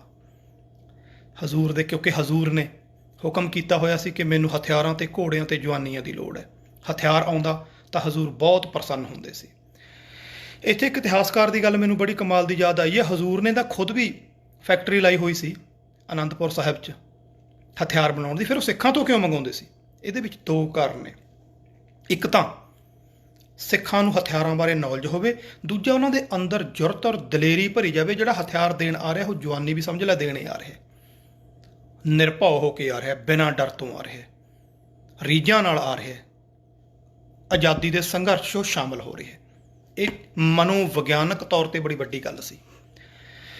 ਸੋ ਗੁਰੂ ਪਾਤਸ਼ਾਹ ਕੋਲੇ ਉਹ ਲਾਹੌਰ ਦਾ ਸਿੱਖ ਆਇਆ, ਬੰਦੂਕ ਦਿੱਤੀ ਆ ਉਹਨੇ, ਤੇ ਹਜ਼ੂਰ ਨੇ ਦੇਖਿਆ, ਬੜੇ ਪਿਆਰ ਨਾਲ ਹੱਥ ਫੇਰਿਆ ਉਹਦੇ, ਕਹਿੰਦੇ ਬੜੀ ਕਮਾਲ ਦੀ ਹੈ ਭਾਈ, ਬੜੀ ਸੋਹਣੀ ਹੈ, ਕਹਿੰਦੇ ਚੱਲਦੀ ਵੀ ਹੈ। ਉਹ ਕਹਿੰਦਾ ਮਹਾਰਾਜ ਚਲਾ ਕੇ ਦੇਖੋ ਤਾਂ ਸਹੀ, ਪੂਰੀਆਂ ਰੀਝਾਂ ਨਾਲ ਪੂਰੀ ਜ਼ਿੰਦਗੀ ਦਾ ਕਮਾਈ ਕਰਤੀ ਮੈਂ ਇਹਦੇ ਉੱਤੇ, ਖਾਸ ਹਜ਼ੂਰ ਲਈ ਬਣਾਈ, ਔਰ ਹਜ਼ੂਰ ਦੇ ਹੱਥ ਲੱਗ ਕੇ ਤਾਂ ਇਹ ਹੋਰ ਪਵਿੱਤਰ ਹੋ ਗਈ। ਮਹਾਰਾਜ ਕਹਿਣ ਲੱਗੇ ਭਾਈ ਹਥਿਆਰ ਨੂੰ ਵਰਤਣ ਤੋਂ ਪਹਿਲਾਂ ਪਰਖ ਲੈਣਾ ਚਾਹੀਦਾ, ਕਿਤੇ ਜੰਗ ਜਾ ਕੇ ਧੋਖਾ ਦੇਵੇ, ਇਸ ਲਈ ਕਹਿੰਦੇ ਮਹਾਰਾਜ ਆਹ ਲਓ, ਭਰਤੀ ਉਹਨੇ। ਮਹਾਰਾਜ ਇੱਕ ਵਾਰੀ ਪਰਖ ਕੇ ਦੇਖੋ, ਇੱਕ ਨਹੀਂ ਬਲਕਿ ਦੋ ਦੋ ਦੀਆਂ ਛਾਤੀਆਂ ਪਾੜ ਕੇ ਲੰਘ ਜੂ। ਹਜ਼ੂਰ ਨੇ ਡੱਲੇ ਕਣੀ ਮੂੰਹ ਕਰਿਆ, ਕਹਿੰਦੇ ਡੱਲਿਆ ਪਰਖ ਲਈ? ਉਹ ਕਹਿੰਦਾ ਮਹਾਰਾਜ ਬਿਲਕੁਲ ਪਰਖੋ ਜੀ, ਆਓ ਬਾਹਰ ਚੱਲਦੇ ਆ। ਕਹਿੰਦੇ ਬਾਹਰ ਜਾਣ ਦੀ ਕੀ ਲੋੜ, ਇੱਥੇ ਹੀ ਪਰਖਦੇ ਆ। ਕਹਿੰਦੇ ਇੱਥੇ ਕਿਵੇਂ ਜੀ? ਕਹਿੰਦੇ ਲਿਆ ਫਿਰ ਤੇਰੀ ਫੌਜ ਚੋਂ ਚੁਣਵਾਂ ਜਾ ਬੰਦਾ ਕੱਢ ਕੇ, ਕੋਈ ਆਪਾਂ ਛਾਤੀ 'ਚ ਗੋਲੀ ਮਾਰ ਕੇ ਦੇਖਣੀ ਹੈ, ਦੇਖ ਤਾਂ ਲਈਏ ਸਿੱਖ ਸੱਚ ਬੋਲਦਾ ਕਿ ਝੂਠ ਬੋਲਦਾ, ਐਵੇਂ ਗੋਲੀ ਰਾਹ 'ਚ ਖੜ ਜੇ। ਇੱਕਦਮ ਉਹਦੇ ਪ੍ਰਾਣ ਉੱਡ ਗਏ। ਕਹਿੰਦਾ ਮਹਾਰਾਜ ਵੀ ਗੋਲੀ? ਕਹਿੰਦੇ ਹਾਂ ਭਾਈ, ਬੰਦੇ ਤੇ ਗੋਲੀ ਜਮਾਵਾਂਗੇ, ਹੋਰ ਕਿੱਥੇ ਜਮਾਉਣੀ ਹੈ। ਬਾਹਰ ਗਿਆ, ਆਪਦੇ ਫੌਜੀਆਂ ਨੂੰ ਮਾਰਿਆ, ਲਲਕਾਰਾ, ਉਤਰੋ ਨਿੱਤਰੋ ਭਾਈ, ਕੋਈ ਗੁਰੂ ਪਾਤਸ਼ਾਹ ਨੇ ਬੰਦੂਕ ਪਰਖਣੀ ਹੈ, ਕੋਈ ਇੱਕ ਬੰਦਾ ਆਓ ਅੱਗੇ। ਉਹ ਸਾਰੇ ਨੀਵੀਆਂ ਪਾ ਕੇ ਬਹਿ ਗਏ। ਉਹਨੇ ਫੇਰ ਕਿਹਾ, ਕਹਿੰਦਾ ਮੇਰੀ ਬੇਇੱਜ਼ਤੀ ਨਾ ਕਰਾਓ, ਮੈਂ ਬਹੁਤ ਫੜਾ ਮਾਰ ਚੁੱਕਿਆ ਗੁਰੂ ਪਾਤਸ਼ਾਹ ਕੋਲੇ, ਉਹ ਮੈਂ ਤੁਹਾਡੀ ਬਹਾਦਰੀ ਦੀਆਂ ਬਹੁਤ ਟਾਰਾਂ ਮਾਰੀਆਂ ਨੇ, ਉੱਠੋ ਤੇ ਪਰਖ ਲਈ ਅੱਗੇ ਆਓ। ਸੁਣ ਚੁੱਕੇ ਸੀ ਗੁਰੂ ਪਾਤਸ਼ਾਹ ਬਾਰੇ, ਪਹਿਲੀ ਦਹਿਸ਼ਤ ਬੈਠੀ ਹੋਈ ਸੀ ਕਿ ਜੋ ਕਹਿਤਾ ਪਿੱਛੇ ਨਹੀਂ ਮੁੜਨਾ, ਗੋਲੀ ਛਾਤੀ 'ਚ ਪਊ, ਕਿਹਦੀ ਜ਼ਰੂਰਤ ਪੈਂਦੀ ਸੀ ਅੱਗੇ ਆਉਣ ਦੀ। ਤੀਜੀ ਵਾਰੀ ਫੇਰ ਕਿਹਾ, ਉਹ ਕਹਿੰਦਾ ਤੁਸੀਂ ਤਾਂ ਮੇਰੀ ਬੇਇੱਜ਼ਤੀ ਕਰਾ ਰਹੀ, ਉੱਠੋ, ਗੁਰੂ ਦੇ ਹੱਥੋਂ ਸ਼ਹੀਦ ਹੋਵੋਗੇ, ਜੰਨਤ ਮਿਲੂ, ਸਵਰਗਾਂ 'ਚ ਜਾਓਗੇ, ਤੇ ਔਲਾਦ ਲਈ ਗੁਜ਼ਾਰੇ ਲਈ ਜਗੀਰ ਮੈਂ ਦੇਊਂਗਾ। ਤਾਂ ਵਿੱਚੋਂ ਫੌਜੀ ਉੱਠ ਕੇ ਕਹਿਣ ਲੱਗੇ, ਕਹਿੰਦੇ ਭਾਈ ਸਾਹਿਬ ਡੱਲਾ ਜੀ, ਚੌਧਰੀ ਸਾਹਿਬ, ਇਹ ਮੁਕਤੀ ਵਾਲਾ ਸੌਦਾ ਸਾਨੂੰ ਤਾਂ ਮਨਜ਼ੂਰ ਨਹੀਂ, ਲੜਕੇ ਜੰਗ 'ਚ ਮਰਨ ਨੂੰ ਤਿਆਰ ਆ, ਐਂ ਭੰਗ ਦੇ ਪਹਾੜੇ ਕੌਣ ਮਰਨ ਨੂੰ ਤਿਆਰ ਹੈ, ਬਿਨਾਂ ਗੱਲ ਤੋਂ ਜਾ ਕੇ ਗੋਲੀ ਮੂਹਰੇ ਖੜ ਜਾਈਏ, ਜੇ ਤੁਹਾਨੂੰ ਮੁਕਤੀ ਚਾਹੀਦੀ ਹੈ ਤੁਸੀਂ ਲੈ ਲਓ। ਗੱਲ ਡੱਲਾ ਵੀ ਸੋਚਦਾ ਵੀ ਗੱਲ ਤਾਂ ਸਹੀ ਹੈ ਇਹਨਾਂ ਦੀ, ਗੁਰੂ ਨੂੰ ਹੋ ਕੀ ਗਿਆ, ਇਹੋ ਜਿਹਾ ਸਵਾਲ ਕਾਹਤੋਂ ਕਰਤਾ। ਨੀਵੀਂ ਜੀ ਪਾ ਕੇ ਦਰਬਾਰ ਵੱਲ ਮੁੜਿਆ ਜਾ ਰਿਹਾ, ਤੇ ਹਜ਼ੂਰ ਨੇ ਲਵੇ ਪਈ ਨਾਲ ਦੀ ਨਾਲ ਨਾਗਣੀ ਚੱਕ ਲਈ ਤੇ ਪੁੱਛਿਆ ਦੁਬਾਰੇ, ਫੇਰ ਉਹਨੂੰ ਸਿੱਧੀ ਜੀ ਕਰਕੇ, ਕਹਿੰਦੇ ਡੱਲੇ ਆ ਰਿਹਾ ਪਿੱਛੇ ਕੋਈ? ਨੀਵੀਂ ਜੀ ਪਾ ਕੇ ਕਹਿੰਦਾ ਨਹੀਂ ਮਹਾਰਾਜ। ਕਹਿੰਦੇ ਕੀ ਗੱਲ? ਕਹਿੰਦਾ ਜੀ ਸਾਰੀ ਗਿੱਦੜਾਂ ਵਾਂਗੂ ਪਿੱਛੇ ਹਟ ਗਏ। ਕਹਿੰਦੇ ਕੋਈ ਗੱਲ ਨਹੀਂ, ਇੱਥੇ ਹੀ ਖੜ ਜਾ। ਕਹਿੰਦਾ ਜੀ ਉਹ ਹਟੇ ਨੇ। ਕਹਿੰਦੇ ਤੂੰ ਤਾਂ ਨਹੀਂ ਹਟਿਆ, ਤੇਰਾ ਸਿਦਕ ਤਾਂ ਕਾਇਮ ਹੈ। ਡੱਲਾ ਕਹਿੰਦਾ ਜੀ ਸਿਦਕ ਤਾਂ ਮੇਰਾ ਵੀ ਡੋਲ ਗਿਆ ਵੀ ਗੋਲੀ ਦੇ ਮੂਹਰੇ ਤਾਂ ਮੈਂ ਵੀ ਨਹੀਂ ਖੜ ਸਕਦਾ ਜੀ, ਜੰਗ 'ਚ ਜੋ ਮਰਜ਼ੀ ਕਰਾ ਲਓ। ਉਹ ਕਹਿੰਦੇ ਕੋਈ ਗੱਲ ਨਹੀਂ, ਤੇਰੇ ਬੰਦੇ ਭੱਜੇ ਨੇ, ਜਾਂ ਬਾਹਰ ਆਵਾਜ਼ ਮਾਰ ਦੇ, ਜਿੱਥੇ ਕੋਈ ਸਿੱਖ ਖੜਾ ਦਿਖਦਾ ਵੀ ਗੁਰੂ ਨੇ ਗੋਲੀ ਮਾਰਨੀ ਹੈ ਛਾਤੀ 'ਚ, ਬੰਦੂਕ ਪਰਕਣੀ ਹੈ, ਕੋਈ ਇੱਕ ਸਿੱਖ ਆ ਜੇ। ਜਦੋਂ ਡੱਲਾ ਦਰਬਾਰ 'ਚੋਂ ਬਾਹਰ ਗਿਆ, 2 ਸਿੱਖ ਇੱਕ ਦਰਖਤ ਦੇ ਥੱਲੇ ਦਸਤਾਰਾ ਸਜਾ ਰਿਹਾ ਸੀ, ਦੂਜਾ ਕੱਖ ਦੀ ਪੰਡ ਲਈ ਜਾਂਦਾ ਸੀ ਘੋੜਿਆਂ ਲਈ। ਤੇ ਜਦੋਂ ਉਹਨੇ ਕਿਹਾ ਕਿ ਗੁਰੂ ਨੇ ਗੋਲੀ ਚਲਾਣੀ ਹੈ, ਉਹ ਤਾਂ ਪੰਡ ਸੱਟ ਕੇ ਭੱਜ ਲਿਆ ਗੁਰੂ ਦੇ ਦਰਬਾਰ ਵੱਲ। ਜਿਹਨੇ ਪੱਗ ਬੰਨ੍ਹ ਰਿਹਾ ਸੀ ਉਹਨੇ ਅੱਧੀ ਪੱਗ ਬੰਨੀ ਹੋਈ ਸੀ, ਅੱਧੀ ਹੱਥ 'ਚ ਸੀ, ਉਹ ਵੀ ਮਗਰੇ ਦੌੜ ਲਿਆ। ਦੋਨੋਂ ਸਾਹ ਚੜ੍ਹਿਆ ਹੋਇਆ ਦਰਬਾਰ 'ਚ ਆ ਗਏ, ਮਹਾਰਾਜ ਹਾਜ਼ਰ ਹਾਂ ਜੀ। ਮਗਰੇ ਡੱਲਾ ਆਇਆ ਔਰ ਹੈਰਾਨੀ ਹੋ ਕੇ ਦੇਖ ਰਿਹਾ, ਹਜੂਰ ਪਹੁੰਚ ਗਏ ਜੀ। ਤੇ ਹਜੂਰ ਨੇ ਕਿਹਾ ਵੀ ਮੈਂ ਤਾਂ ਇੱਕ ਸਿੱਖ ਨੂੰ ਮਿਲਾਇਆ ਸੀ, ਤੁਸੀਂ 2 ਆ ਗਏ। ਤਾਂ ਪਹਿਲੇ ਸਿੱਖ ਨੇ ਨਿਮਰਤਾ ਨਾਲ ਬੇਨਤੀ ਕੀਤੀ, ਮਹਾਰਾਜ ਜਦੋਂ ਭਾਈ ਸਾਹਿਬ ਨੇ, ਚੌਧਰੀ ਸਾਹਿਬ ਨੇ ਆਵਾਜ਼ ਮਾਰੀ ਹੈ ਕਿ ਗੁਰੂ ਨੇ ਬੁਲਾਇਆ, ਮੈਂ ਤੁਹਾਡੇ ਵਾਲੇ ਪਾਸੇ ਸੀ, ਤੇ ਹੱਕ ਮੇਰਾ ਬਣਦਾ ਹੈ ਕਿਉਂਕਿ ਆਵਾਜ਼ ਪਹਿਲਾਂ ਮੇਰੇ ਕੋਲੇ ਪਹੁੰਚੀ ਹੈ, ਕਿਉਂਕਿ ਮੈਂ ਤੁਹਾਡੇ ਪਾਸੇ ਸੀ, ਮੇਰੇ ਤੋਂ ਬਾਅਦ ਭਾਈ ਸਾਹਿਬ ਕੋਲੇ ਪਹੁੰਚੀ ਹੈ। ਤਾਂ ਉਹਨੇ ਦੂਜੇ ਨੇ ਵੀ ਇਹੀ ਗੱਲ ਕਹੀ, ਮਹਾਰਾਜ ਬਿਲਕੁਲ ਜੋ ਭਾਈ ਸਾਹਿਬ ਕਹਿ ਰਹੇ ਨੇ ਗੱਲ ਬਿਲਕੁਲ ਸੱਚੀ ਹੈ, ਇਹ ਤੁਹਾਡੇ ਵਾਲੇ ਪਾਸੇ ਤੇ, ਪਰ ਹਜ਼ੂਰ ਆਵਾਜ਼ ਇਕੱਠਿਆਂ ਨੇ ਸੁਣੀ ਹੈ, ਤੇ ਆ ਮੇਰਾ ਪ੍ਰੇਮ ਦੇਖੋ, ਦਸਤਾਰਾ ਮੇਰੇ ਹੱਥ 'ਚ ਹੈ ਜੀ, ਅੱਧਾ ਬੰਨਿਆ ਹੋਇਆ ਤੇ ਅੱਧਾ ਹੱਥ 'ਚ ਹੈ, ਮੈਂ ਤਾਂ ਇਸੇ ਤਰ੍ਹਾਂ ਭੱਜਿਆ ਹੈ ਜੀ, ਹੱਕ ਮੇਰਾ ਬਣਦਾ ਜੀ, ਮੇਰਾ ਪ੍ਰੇਮ ਤਾਂ ਦੇਖੋ। ਡੱਲਾ ਹੈਰਾਨ ਹੋ ਕੇ ਉਹਨਾਂ ਕਣੀ ਦੇਖ ਰਿਹਾ ਵੀ ਗੱਲਾਂ ਕਿਹੜੀਆਂ ਕਰ ਰਹੇ ਨੇ, ਮਰਨ ਲਈ। ਤਾਂ ਹਜ਼ੂਰ ਨੇ ਕਿਹਾ ਕੋਈ ਗੱਲ ਨਹੀਂ ਭਾਈ ਸਿੰਘ ਨੇ ਤਾਂ ਜਿਹਨੇ ਬੰਦੂਕ ਭੇਟ ਕੀਤੀ ਹੈ, ਉਹ ਕਹਿੰਦਾ ਵੀ ਇਹ ਦੋਨਾਂ 'ਚੋਂ ਲੰਘ ਜਾਂਦੀ ਹੈ, ਇਸ ਲਈ 2 ਖੜ ਜਾਓ, ਆਪਾਂ ਨੂੰ ਕੀ ਦਿੱਕਤ ਹੈ। 2 ਸਿੱਖ ਅੱਗੇ ਪਿੱਛੇ ਖੜ ਗਏ। ਹਜ਼ੂਰ ਨੇ ਨਿਸ਼ਾਨਾ ਸੰਨਿਆ ਛਾਤੀ ਦਾ। ਜਿਹੜਾ ਸਿੱਖ ਪਿੱਛੇ ਖੜਾ ਹੈ ਉਹਦੇ ਦਿਮਾਗ 'ਚ ਆ ਗਿਆ, ਕਹਿੰਦਾ ਜੇ ਬਾਈ ਚਾਂਸ ਗੋਲੀ ਇੱਕੋ ਬੰਦੇ ਨੂੰ ਲੰਘ ਕੇ ਚੀਰ ਕੇ ਲੰਘ ਸਕੀ, ਮੇਰੇ ਤੱਕ ਨਾ ਪਹੁੰਚੀ, ਮੈਂ ਤਾਂ ਪਿੱਛੇ ਰਹਿ ਜਾਊਂਗਾ ਗੁਰੂ ਪਾਤਸ਼ਾਹ ਦੇ ਹੱਥੋਂ ਕੁਰਬਾਨ ਹੋਣ ਤੋਂ। ਇਹ ਸੋਚਦਾ ਹੀ ਉਹ ਅੱਗੇ ਆ ਕੇ ਖੜ ਗਿਆ, ਦੂਜਾ ਪਿੱਛੇ ਰਹਿ ਗਿਆ। ਤੇ ਜਿਹੜਾ ਹੁਣ ਦੁਬਾਰੇ ਪਿੱਛੇ ਗਿਆ, ਸੇਮ ਉਹਦੇ ਦਿਮਾਗ 'ਚ ਆ ਗਈ, ਉਹ ਉਹਨੂੰ ਪਿੱਛੇ ਕਰਕੇ ਅੱਗੇ ਆ ਗਿਆ। ਇਦਾਂ ਕਰਦੇ ਕਰਦੇ ਇੱਕ ਦੂਜੇ ਨੂੰ ਪਿੱਛੇ ਹਟਾਉਂਦੇ ਹਟਾਉਂਦੇ ਗੁਰੂ ਜੀ ਦੇ ਬਿਲਕੁਲ ਨਜ਼ਦੀਕ ਆ ਗਏ। ਤੇ ਹਜ਼ੂਰ ਨੇ ਇੱਕਦਮ ਹੁਕਮ ਕਰਤਾ, ਕਹਿੰਦੇ ਬਸ ਬਹੁਤ ਹੋ ਗਿਆ, ਇੱਥੇ ਖੜ ਜਾਓ, ਜਿੱਥੇ ਖੜੋ ਇਸੇ ਤਰ੍ਹਾਂ ਖੜ ਜਾਓ। ਤੇ ਡੱਲੇ ਦਾ ਰੰਗ ਉੜ ਗਿਆ, ਪੀਲੀਆਂ ਭੂਕਾਂ ਹੋ ਗਿਆ, ਤੇ ਹਜ਼ੂਰ ਨੇ ਸਿਫਤ ਬੰਨੀ। ਕਹਿੰਦੇ ਨਾਲ ਹੀ ਜਦੋਂ ਤਹਾਂ ਨੂੰ ਕਰਦੇ ਹਜ਼ੂਰ, ਤਾਂ ਦੋਨੇ ਅੱਡੀਆਂ ਚੱਕ ਕੇ ਤਹਾਂ ਹੋ ਜਾਂਦੇ ਵੀ ਕਿਤੇ ਗੋਲੀ ਤਹਾਂ ਦੀ ਨਾ ਲੰਘ ਜੇ। ਜੇ ਹੇਠਾਂ ਕਰਦੇ ਤਾਂ ਥੱਲੇ ਝੁੱਕ ਕੇ ਥੱਲੇ ਹੋ ਜਾਂਦੇ ਵੀ ਗੋਲੀ ਛਾਤੀ 'ਚ ਆਵੇ ਸਿੱਧੀ। ਜਦੋਂ 2-3 ਵਾਰੀ ਇਹ ਕੁਛ ਕੀਤਾ, ਨਜ਼ਾਰਾ ਦੇਖਿਆ ਡੱਲੇ ਨੇ, ਡੱਲਾ ਹੱਥ ਬੰਨ੍ਹ ਕੇ ਹਜ਼ੂਰ ਦੇ ਚਰਨਾਂ 'ਚ ਬਹਿ ਗਿਆ, ਬਸ ਮਹਾਰਾਜ ਬਸ, ਹੋਰ ਨਾ ਹੁਣ ਸਿੱਖਾਂ ਨੂੰ ਅਜਮਾਇਓ। ਮੇਰੀਆਂ ਅੱਖਾਂ ਖੁੱਲ੍ਹ ਗਈਆਂ ਮਹਾਰਾਜ, ਮੈਂ ਭੁੱਲ ਗਿਆ ਸੀ, ਮੈਂ ਹੰਕਾਰ 'ਚ ਆ ਗਿਆ ਮਹਾਰਾਜ, ਬਸ ਬਖਸ਼ ਲਓ। ਤਾਂ ਹਜ਼ੂਰ ਨੇ ਡੱਲੇ ਨੂੰ ਵੱਲ ਵੇਖਿਆ, ਕਹਿੰਦੇ ਹੁਣ ਗੋਲੀ ਤਾਂ ਚੱਲੂਗੀ, ਉਹ ਚੱਲੂਗੀ, ਹੁਣ ਤਾਂ ਭਰੀ ਗਈ। ਚੰਗਾੜਾਂ ਨਿਕਲੀਆਂ ਡੱਲੇ ਦੀਆਂ ਮਹਾਰਾਜ ਨਾਲ, ਬਸ ਹਜ਼ੂਰ ਨੇ ਘੋੜਾ ਦਾਗਿਆ, ਗੋਲੀ ਦੋਨੇ ਸਿੰਘਾਂ ਦੇ ਸਿਰਾਂ ਦੇ ਉੱਤੋਂ ਦੀ ਲੰਘਾਈ। ਇਹ ਕਹਿੰਦੇ ਸਲਾਮੀ ਦਿੱਤੀ ਹੈ ਨਾ ਸ਼ੇਰਾਂ ਨੂੰ। ਪਰ ਦੋਨੇ ਸੂਰਮੇ ਗੋਲੀ ਚੱਲਣ ਤੋਂ ਬਾਅਦ ਵੀ, ਖੜਾਕ ਤੋਂ ਬਾਅਦ ਵੀ ਉਸੇ ਤਰ੍ਹਾਂ ਅਡੋਲ ਖੜੇ ਰਹੇ ਨੇ। ਹੁਣ ਇਹ ਗੱਲ ਦਾ ਵੀ ਧਿਆਨ ਰੱਖਿਓ, ਜਿਹੜੇ ਆਨੰਦਪੁਰ ਸਾਹਿਬ ਦੀ ਧਰਤੀ ਤੇ ਕਹਿੰਦੇ ਨਾ ਗੁਰੂ ਜੀ ਨੇ ਸਿਰ ਮੰਗੇ ਨੇ ਜੀ, ਗੁਰੂ ਜੀ ਝੂਠ ਥੋੜ੍ਹੀ ਬੋਲਦੇ ਨੇ ਜੀ, ਗੁਰੂ ਨੇ ਸਿਰ ਮੰਗੇ ਨੇ ਤਾਂ ਲੈਣਗੇ। ਇੱਥੇ ਵੀ ਕਿਹਾ ਸੀ ਮੈਂ ਗੋਲੀ ਛਾਤੀ 'ਚ ਮਾਰਨੀ ਹੈ। ਮਰਜ਼ੀ ਪੇਪਰ ਲੈਣ ਵਾਲੇ ਦੀ ਹੁੰਦੀ ਹੈ, ਪੇਪਰ ਦੇਣ ਵਾਲੇ ਦੀ ਨਹੀਂ ਹੁੰਦੀ। ਮੈਂ ਪਹਿਲਾਂ ਵੀ ਇਹ ਗੱਲ ਬੇਨਤੀ ਕੀਤੀ ਸੀ। ਹਜ਼ੂਰ ਨੇ ਉੱਥੇ ਸਿਰ ਮੰਗੇ ਤੇ ਦੇਣ ਵਾਲਿਆਂ ਨੇ ਦੇਤੇ, ਗੱਲ ਖਤਮ। ਅੱਗੇ ਲੈਣੇ ਕਦੋਂ ਲੈਣੇ ਨੇ, ਕਿਵੇਂ ਲੈਣੇ ਨੇ, ਹਜ਼ੂਰ ਨੇ ਦੇਖਣਾ, ਪੇਪਰ ਲੈਣ ਵਾਲੇ ਨੇ ਦੇਖਣਾ।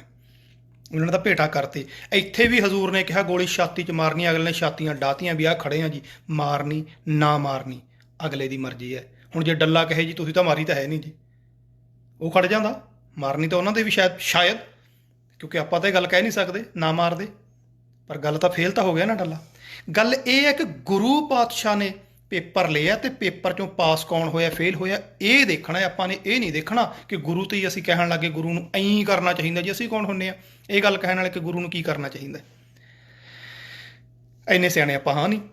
ਸੋ ਜਦੋਂ ਡੱਲੇ ਨੂੰ ਉੱਤੋਂ ਦੀ ਗੋਲੀ ਚਲਾ ਕੇ ਸਲਾਮੀ ਦਿੱਤੀ, ਤਾਂ ਮੇਰੇ ਹਜ਼ੂਰ ਨੇ ਡੱਲੇ ਨੂੰ ਕਿਹਾ ਸੀ, ਭਾਈ ਡੱਲਿਆ ਆ ਤੇ ਮੇਰੇ ਨਾਲ ਇਹੇ ਜੇ ਤੇ ਤੇਰੇ ਵਾਲੇ ਜਿਹੜੇ ਇੱਥੇ ਭੱਜ ਗਏ ਨਾ ਸਾਥ ਦੇਣ ਤੋਂ, ਉੱਥੇ ਵੀ ਭੱਜਣ ਤੇ ਖੜਨਾ ਇਹਨਾਂ ਨੇ ਉੱਥੇ ਵੀ ਨਹੀਂ ਤੀ। ਮੇਰੇ ਨਾਲ ਤਾਂ ਤੇ ਜਿਹੜੇ 1.25 ਲੱਖ ਨੂੰ ਤੂਫਾਨ ਵਾਂਗੂ ਪੈਂਦੇ ਤੇ, ਜਿਨ੍ਹਾਂ ਨੇ ਅੱਗ ਲਾਤੀ 10 ਲੱਖ ਦੀ ਫੌਜ ਦੇ ਅੰਦਰ। ਰਹਿੰਦੀ ਦੁਨੀਆ ਤੱਕ ਇਤਿਹਾਸ ਬਣਾਇਆ, ਯਾਦ ਰੱਖਣਗੇ। ਸੋ ਭਾਈ ਸਮੇਂ ਦੇ ਨਾਲ ਸੋਚਣਾ ਚਾਹੀਦਾ, ਹੰਕਾਰ 'ਚ ਨਹੀਂ ਹੋਣਾ ਚਾਹੀਦਾ। ਤੇ ਡੱਲਾ ਕਹਿੰਦਾ ਮਹਾਰਾਜ ਹੁਣ ਮੈਨੂੰ ਵੀ ਇਹਨਾਂ ਵਰਗਾ ਬਣਾ ਲਓ। ਤੇ ਫਿਰ ਭਾਈ ਡੱਲਾ ਸਿੰਘ ਬਣਿਆ ਸੀ, ਅੰਮ੍ਰਿਤ ਦੀ ਦਾਤ ਲੈ ਕੇ ਗੁਰੂ ਦਾ ਸ਼ੇਰ ਬਣਿਆ। ਤੇ ਉਹਨਾਂ ਦੇ ਬਹੁਤ ਸਾਰੇ ਸਿਪਾਹੀਆਂ ਨੇ ਅੰਮ੍ਰਿਤ ਦੀ ਦਾਤ ਲੈ ਕੇ ਗੁਰੂ ਪਾਤਸ਼ਾਹ ਦੇ ਨਾਲ ਚਰਨਾਂ ਦੇ ਵਿੱਚ ਜ਼ਿੰਦਗੀ ਬਤੀਤ ਕਰਨ ਦਾ ਪ੍ਰਣ ਕੀਤਾ ਸੀ।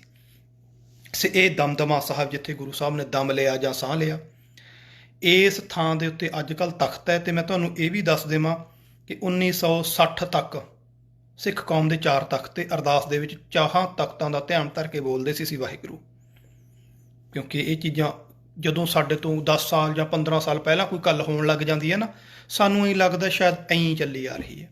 ਇਹ ਤਖਤ ਪਟਿਆਲੇ ਵਾਲੇ ਮਹਾਰਾਜੇ ਦੀ ਜਗੀਰ ਸੀ, ਉਹਦੇ ਅੰਡਰ ਵੀ ਸੀ ਤੇ ਉਹਦਾ ਜਗੀਰ ਸੀ। ਤੇ ਉਹਨੇ ਆਪਦੇ ਜਵਾਈ ਨੂੰ ਇਹ ਗਿਫਟ ਦਿੱਤਾ ਹੋਇਆ ਸੀ। ਤੇ ਜਵਾਈ ਸ਼ਰਾਬੀ ਸੀ, ਜਿਹੜਾ ਕਿ ਤਖਤ ਤੇ ਬਹਿ ਕੇ ਵੀ ਦਾਰੂ ਪੀਂਦਾ ਸੀ। ਤਾਂ ਜਿਸ ਕਾਰਨ ਸ਼੍ਰੋਮਣੀ ਕਮੇਟੀ ਵਗੈਰਾ ਨੇ ਮਿਲ ਕੇ, ਸਿੱਖ ਜਥੇਬੰਦੀਆਂ ਨੇ ਮਿਲ ਕੇ ਬੇਨਤੀ ਕਰਕੇ ਉਹਨੂੰ ਤੋਂ ਖਰੀਦਿਆ ਗਿਆ, ਇਹ ਥਾਂ ਮੁੱਲ ਲੈ ਕੇ। ਤੇ ਫਿਰ ਇਹ ਤਖਤ ਬਣਾਇਆ ਗਿਆ ਕਿਉਂਕਿ ਤਖਤ ਕੋਈ ਵੀ ਹੈ ਜਿਹੜਾ ਉਹ ਸਿੱਖਾਂ ਵੱਲੋਂ ਹੀ ਬਣਾਇਆ ਗਿਆ। ਕੀ ਇਹਦਾ ਪਿੱਛੇ ਕੀ ਸਿਧਾਂਤ ਹੈ, ਕਦੇ ਆਪਾਂ ਅਗਲੇ 'ਚ ਸਾਂਝ ਕਰਾਂਗੇ ਕਿ ਤਖਤ ਕਿਵੇਂ ਬਣਦੇ ਨੇ। ਸੋ ਇਹ ਉਦੋਂ ਬਾਅਦ ਸਾਡੇ 5 ਤਖਤ ਹੋਏ ਨੇ, ਪਹਿਲਾਂ 4 ਤਖਤ ਸੀ। ਸੋ ਪੁਰਾਣੇ ਜਿਹੜੇ ਗੁਰਮੁਖ ਨੇ ਉਹ ਜਾਣਦੇ ਹੋਣਗੇ ਇਹਨਾਂ ਚੀਜ਼ਾਂ ਨੂੰ। ਤੇ ਪੁਰਾਣੀਆਂ ਜਿਨ੍ਹਾਂ ਕੋਲੇ ਲਿਖਤਾਂ ਪਈਆਂ ਨੇ ਜਾਂ ਸਿੱਖ ਰਹਿਤ ਮਰਿਆਦਾ ਦੀਆਂ ਕਾਪੀਆਂ ਨੇ, ਉਹਨਾਂ 'ਚ ਵੀ 4 ਤਖਤਾਂ ਦਾ ਜ਼ਿਕਰ ਹੈ। ਸੋ ਇੱਥੋਂ ਗੁਰੂ ਪਾਤਸ਼ਾਹ ਆਪਾਂ ਪਤਾ ਹੈ ਕਿ ਅੱਗੇ ਚਲੇ ਗਏ। ਤੇ ਰਸਤੇ ਦੇ ਵਿੱਚ ਮੈਂ ਤੁਹਾਨੂੰ ਦੱਸਿਆ ਸੀ ਭਾਈ ਮਾਨ ਸਿੰਘ ਜਦੋਂ ਕਿ ਉੱਥੇ ਗਏ ਨੇ, ਬਹਾਦਰ ਸ਼ਾਹ ਦੇ ਨਾਲ ਮੇਲ ਮਿਲਾਪ ਹੋਇਆ, ਤਖਤ 'ਤੇ ਉਹਨੂੰ ਬਿਠਾ ਦਿੱਤਾ ਗਿਆ। ਹਜ਼ੂਰ ਦੇ ਨਾਲ ਸੰਧੀ ਇਹ ਹੋਈ ਸੀ ਕਿ ਜਿਨ੍ਹਾਂ ਨੇ ਜ਼ੁਲਮ ਕੀਤੇ ਨੇ, ਵਜ਼ੀਰ ਖਾਨ ਵਰਗਿਆਂ ਨੇ, ਉਹਨਾਂ ਨੂੰ ਸਜ਼ਾ ਦਿੱਤੀ ਜਾਊਗੀ। ਤੇ ਉਹਨੇ ਪ੍ਰੋਮਿਸ ਕੀਤਾ ਸੀ ਕਿ ਹਜ਼ੂਰ ਨੂੰ ਜਿਹਨੇ ਤੰਗ ਕੀਤਾ ਸਜ਼ਾਵਾਂ ਵੀ ਦੇਵਾਂਗੇ। ਅੱਜ ਕੱਲ੍ਹ ਵੀ ਤੁਹਾਨੂੰ ਪਤਾ ਸਮਝੌਤੇ ਹੁੰਦੇ ਨੇ ਜਦੋਂ ਕਿ ਸਾਡੀ ਪਾਰਟੀ ਨੂੰ ਤੁਸੀਂ ਸਮਰਥਨ ਦਿਓ ਜੀ, ਆਹ ਅਸੀਂ ਮੰਗਾਂ ਬਣਾਉਂਦੇ, ਸਾਡੇ ਵਾਲੇ ਤਾਂ ਖੈਰ ਬਿਨਾਂ ਮੰਗ ਮੰਗੇ ਸਮਰਥਨ ਦੇ ਦਿੰਦੇ ਨੇ, ਬਿਨਾਂ ਸ਼ਰਤ ਹਮਾਇਤ ਦੇ ਰਹੇ ਹਾਂ ਜੀ। ਇਸੇ ਕਰਕੇ ਅੱਜ ਤੱਕ ਸਾਨੂੰ ਪੰਜਾਬ ਨੂੰ ਕੁਝ ਨਹੀਂ ਮਿਲਿਆ, ਇਹ ਆਪਾਂ ਦੇਖ ਹੀ ਰਹੇ ਹਾਂ। ਉਹ ਬਿਨਾਂ ਸ਼ਰਤ ਹਮਾਇਤ ਦਿੰਦੇ ਨੇ, ਬਿਨਾਂ ਕੋਈ ਮੰਗ ਮੰਗੇ। ਹਾਂ, ਮੰਗ ਮੰਗਦੇ ਨੇ ਪਰਸਨਲੀ, ਸਾਨੂੰ ਵਜ਼ੀਰੀ ਦੇ ਦਿਓ, ਸਾਨੂੰ ਬਸ ਤੁਹਾਨੂੰ ਪਤਾ ਹੀ ਹੈ ਵੀ ਸਾਨੂੰ ਨਿੱਜ ਨੂੰ ਦੇ ਦਿਓ, ਸਾਨੂੰ ਕੌਮ ਲਈ ਜਾਂ ਪੰਜਾਬ ਲਈ ਕੱਖ ਨਹੀਂ ਚਾਹੀਦਾ। ਪਰ ਆਮ ਤੌਰ 'ਤੇ ਜਦੋਂ ਕੋਈ ਪਾਰਟੀ ਕਿਸੇ ਦੂਜੀ ਪਾਰਟੀ ਨੂੰ ਸਮਰਥਨ ਦਿੰਦੀ ਹੈ, ਉਦੋਂ ਉਹ ਡਿਮਾਂਡ ਰੱਖਦੀ ਹੈ ਮੇਰੇ ਲੋਕਾਂ ਲਈ, ਮੇਰੇ ਸੂਬੇ ਲਈ, ਮੇਰੀ ਕੌਮ ਲਈ ਮੈਨੂੰ ਆਹ ਕੁਛ ਚਾਹੀਦਾ ਹੈ। ਤਾਂ ਹਜ਼ੂਰ ਨੇ ਵੀ ਬਹਾਦਰ ਸ਼ਾਹ ਨੂੰ, ਜਿਹੜਾ ਕਿ ਮੁਅੱਜ਼ਮ ਸੀ, ਉਹਨੂੰ ਇਸੇ ਸ਼ਰਤ 'ਤੇ ਹਮਾਇਤ ਦਿੱਤੀ ਸੀ। ਤੇ ਉਹਨੇ ਵਾਅਦਾ ਕੀਤਾ ਸੀ ਮੈਂ ਕਰੂੰਗਾ। ਪਰ ਜਦੋਂ ਉਹ ਤਖਤ 'ਤੇ ਬਹਿ ਗਿਆ, ਰਾਜਪੂਤਾਨੇ ਵੱਲ ਬਗਾਵਤਾਂ ਵੀ ਸ਼ੁਰੂ ਹੋ ਗਈਆਂ ਤੇ ਨਾਲ ਨਾਲ ਉਹਦੇ ਨਾਲ ਗੱਲਬਾਤ ਵੀ ਚੱਲਦੀ ਰਹੀ। ਹਜ਼ੂਰ ਉਹਨੇ ਕਿਹਾ ਜੀ ਮੈਂ ਉੱਧਰ ਨੂੰ ਤੁਰਨਾ, ਤਾਂ ਹਜ਼ੂਰ ਨੇ ਕਿਹਾ ਕੋਈ ਗੱਲ ਨਹੀਂ ਭਾਈ, ਚਲੋ ਆਪਾਂ ਨਾਲ ਚੱਲਦੇ ਹਾਂ। ਹਜ਼ੂਰ ਉਹਦੇ ਨਾਲੋਂ ਡੇਰਾ ਵੱਖਰਾ ਰੱਖਦੇ ਸੀ ਆਪਦੇ ਸਿੱਖਾਂ ਨਾਲ। ਉਹਦੀਆਂ ਫੌਜਾਂ ਦਾ ਇੱਕ ਪਾਸੇ ਹੁੰਦਾ ਤੇ ਹਜ਼ੂਰ ਦਾ ਉਹਦੇ ਨਾਲੋਂ ਹਟ ਕੇ ਦੂਜੇ ਤੀਜੇ ਦਿਨ ਮੁਲਾਕਾਤ ਹੁੰਦੀ ਰਹਿੰਦੀ, ਗੱਲਾਂ ਬਾਤਾਂ ਹੁੰਦੀਆਂ ਰਹਿੰਦੀਆਂ। ਜਿਉਂ-ਜਿਉਂ ਬਹਾਦਰ ਸ਼ਾਹ ਆਪਦੀ ਪਕੜ ਮਜ਼ਬੂਤ ਕਰਦਾ ਜਾ ਰਿਹਾ ਸੀ, ਤਿਉਂ-ਤਿਉਂ ਉਹ ਹਜ਼ੂਰ ਨਾਲ ਕੀਤੇ ਹੋਏ ਵਾਅਦੇ ਤੋਂ ਮੁੱਕਰਦਾ ਜਾ ਰਿਹਾ ਸੀ। ਹਜ਼ੂਰ ਨੇ ਦੇਖ ਲਿਆ ਵੀ ਇਹ ਬੰਦਾ ਭਰੋਸੇਯੋਗ ਨਹੀਂ ਰਿਹਾ, ਇਹ ਹੁਣ ਵਿਗੜਦਾ ਜਾ ਰਿਹਾ ਆਪਣੀਆਂ ਗੱਲਾਂ ਤੋਂ। ਤੇ ਹਜ਼ੂਰ ਨੇ ਉਸੇ ਥਾਂ ਉਹ ਇੱਥੇ ਇੱਕ ਘਟਨਾ ਜਿਹੜੀ ਵੱਡੀ ਹੋਰ ਘਟੀ ਹੈ, ਬਹਾਦਰ ਸ਼ਾਹ ਦੇ ਸਿਪਾਹੀਆਂ ਨੇ ਧੋਖੇ ਦੇ ਨਾਲ ਗੋਲੀ ਮਾਰ ਕੇ ਭਾਈ ਮਾਨ ਸਿੰਘ ਨੂੰ ਸ਼ਹੀਦ ਕਰ ਦਿੱਤਾ। ਇਹ ਉਹੀ ਭਾਈ ਮਾਨ ਸਿੰਘ ਜੀ ਸਨ ਜਿਹੜੇ ਚਮਕੌਰ ਦੀ ਗੜੀ ਚੋਂ ਹਜ਼ੂਰ ਦੇ ਨਾਲ ਨਿਕਲੇ। ਤੇ ਕਿੰਨੀ ਕੁ ਨਫ਼ਰਤ ਭਰੀ ਹੋਈ ਸੀ ਉਹਨਾਂ ਦੇ ਅੰਦਰ, ਕਿੰਨਾ ਕੁ ਈਰਖਾ ਕਰ ਰਹੇ ਤੇ ਉਹ ਗੁਰੂ ਪਾਤਸ਼ਾਹ ਨਾਲ ਅੰਦਾਜ਼ਾ ਲਾ ਸਕਦਾ। ਹੋ ਸਕਦਾ ਉਹ ਗੋਲੀ ਮੇਰੇ ਹਜ਼ੂਰ ਲਈ ਚਲਾਈ ਗਈ ਹੋਵੇ, ਹੋ ਸਕਦਾ ਵਿੱਚ ਬਹਾਦਰ ਸ਼ਾਹ ਦੀ ਵੀ ਮਿਲੀ ਭੁਗਤ ਹੋਵੇ, ਕਿਉਂਕਿ ਰਾਜਨੀਤਿਕ ਲੋਕ ਤਾਂ ਕੋਈ ਵਸਾ ਨਹੀਂ ਹੁੰਦਾ। ਗੋਲੀ ਉਹ ਹੋ ਗਿਆ, ਬਹਾਦਰ ਸ਼ਾਹ ਨੇ ਉਹ ਬੰਦਾ ਜਿਹਨੇ ਗੋਲੀ ਮਾਰੀ ਸੀ ਲਿਆ ਕੇ ਗੁਰੂ ਜੀ ਦੇ ਪੇਸ਼ ਕਰਤਾ ਵੀ ਆਹ ਲਓ ਜੀ ਤੁਹਾਡਾ ਗੁਨਾਹਗਾਰ। ਕਿਉਂਕਿ ਹਜ਼ੂਰ ਬਹੁਤ ਦੂਰ ਅੰਦੇਸ਼ ਸੀ, ਉਹਨਾਂ ਨੇ ਉਹਨੂੰ ਮਾਫ਼ ਕਰਤਾ ਕਿਉਂਕਿ ਉਹ ਜਾਣਦੇ ਸੀ ਵੀ ਇਹਨਾਂ ਨੂੰ ਮਾਰਨ ਦਾ ਕੀ ਫਾਇਦਾ ਹੈ।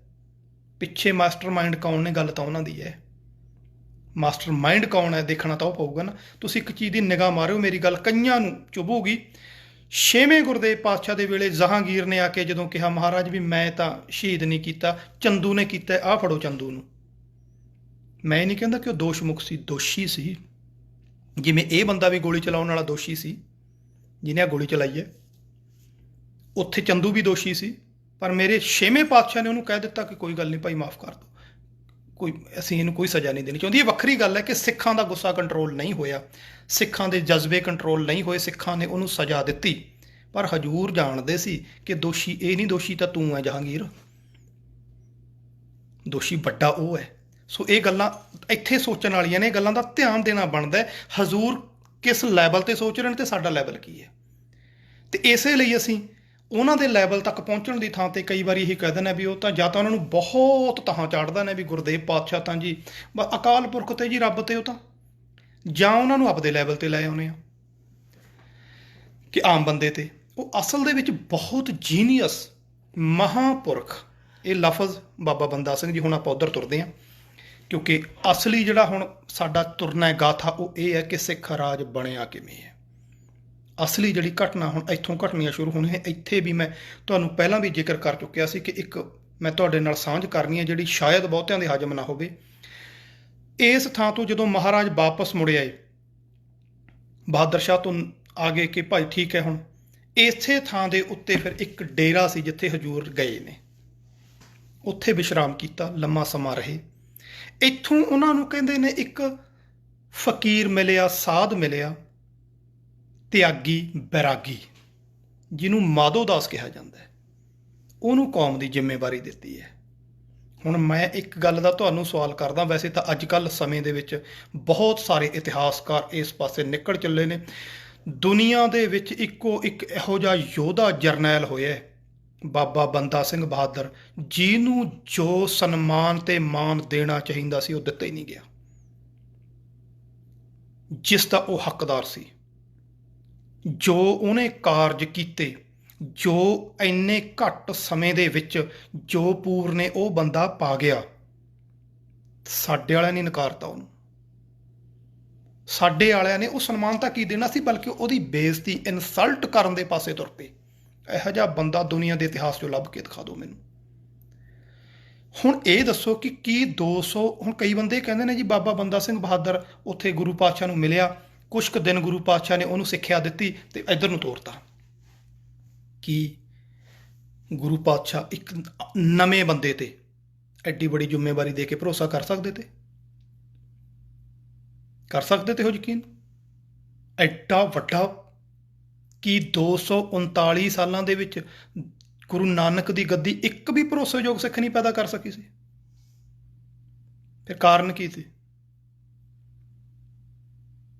ਬੰਦਾ ਸਿੰਘ ਬਹਾਦਰ ਤੇ ਭਰੋਸਾ ਕਰਨ ਦਾ ਫਿਰ ਕਾਰਨ ਕੀ ਸੀ? ਹੁਣ ਇਸ ਗੱਲ ਦੀ ਜਦੋਂ ਆਪਾਂ ਇਤਿਹਾਸ, ਮੈਂ ਉਹੀ ਤੁਹਾਨੂੰ ਦੱਸਿਆ ਨਾ, ਅੱਜ ਡਾਕਟਰ ਸੁਖਦਿਆਲ ਸਿੰਘ ਜਿਹੜੇ ਕਿ ਬਹੁਤ ਖੋਜ ਕਰ ਰਹੇ ਨੇ ਬੰਦਾ ਸਿੰਘ ਬਹਾਦਰ ਤੇ, ਉਹਨਾਂ ਨੇ ਜੋ ਹਰ ਵਾਰੀ ਕੁਝ ਸਮੇਂ ਬਾਅਦ ਉਹ ਕਿਤਾਬ ਦੇ ਵਿੱਚ ਆਪਣੀ ਜੋ ਬੰਦਾ ਸਿੰਘ ਬਹਾਦਰ ਤੇ ਲਿਖੀ ਹੈ ਨਵੀਂ ਐਡੀਸ਼ਨ ਛਾਪਦੇ ਨੇ, ਉਹਦੇ ਵਿੱਚ ਹੋਰ ਸੋਧਾਂ ਕਰਦੇ ਨੇ।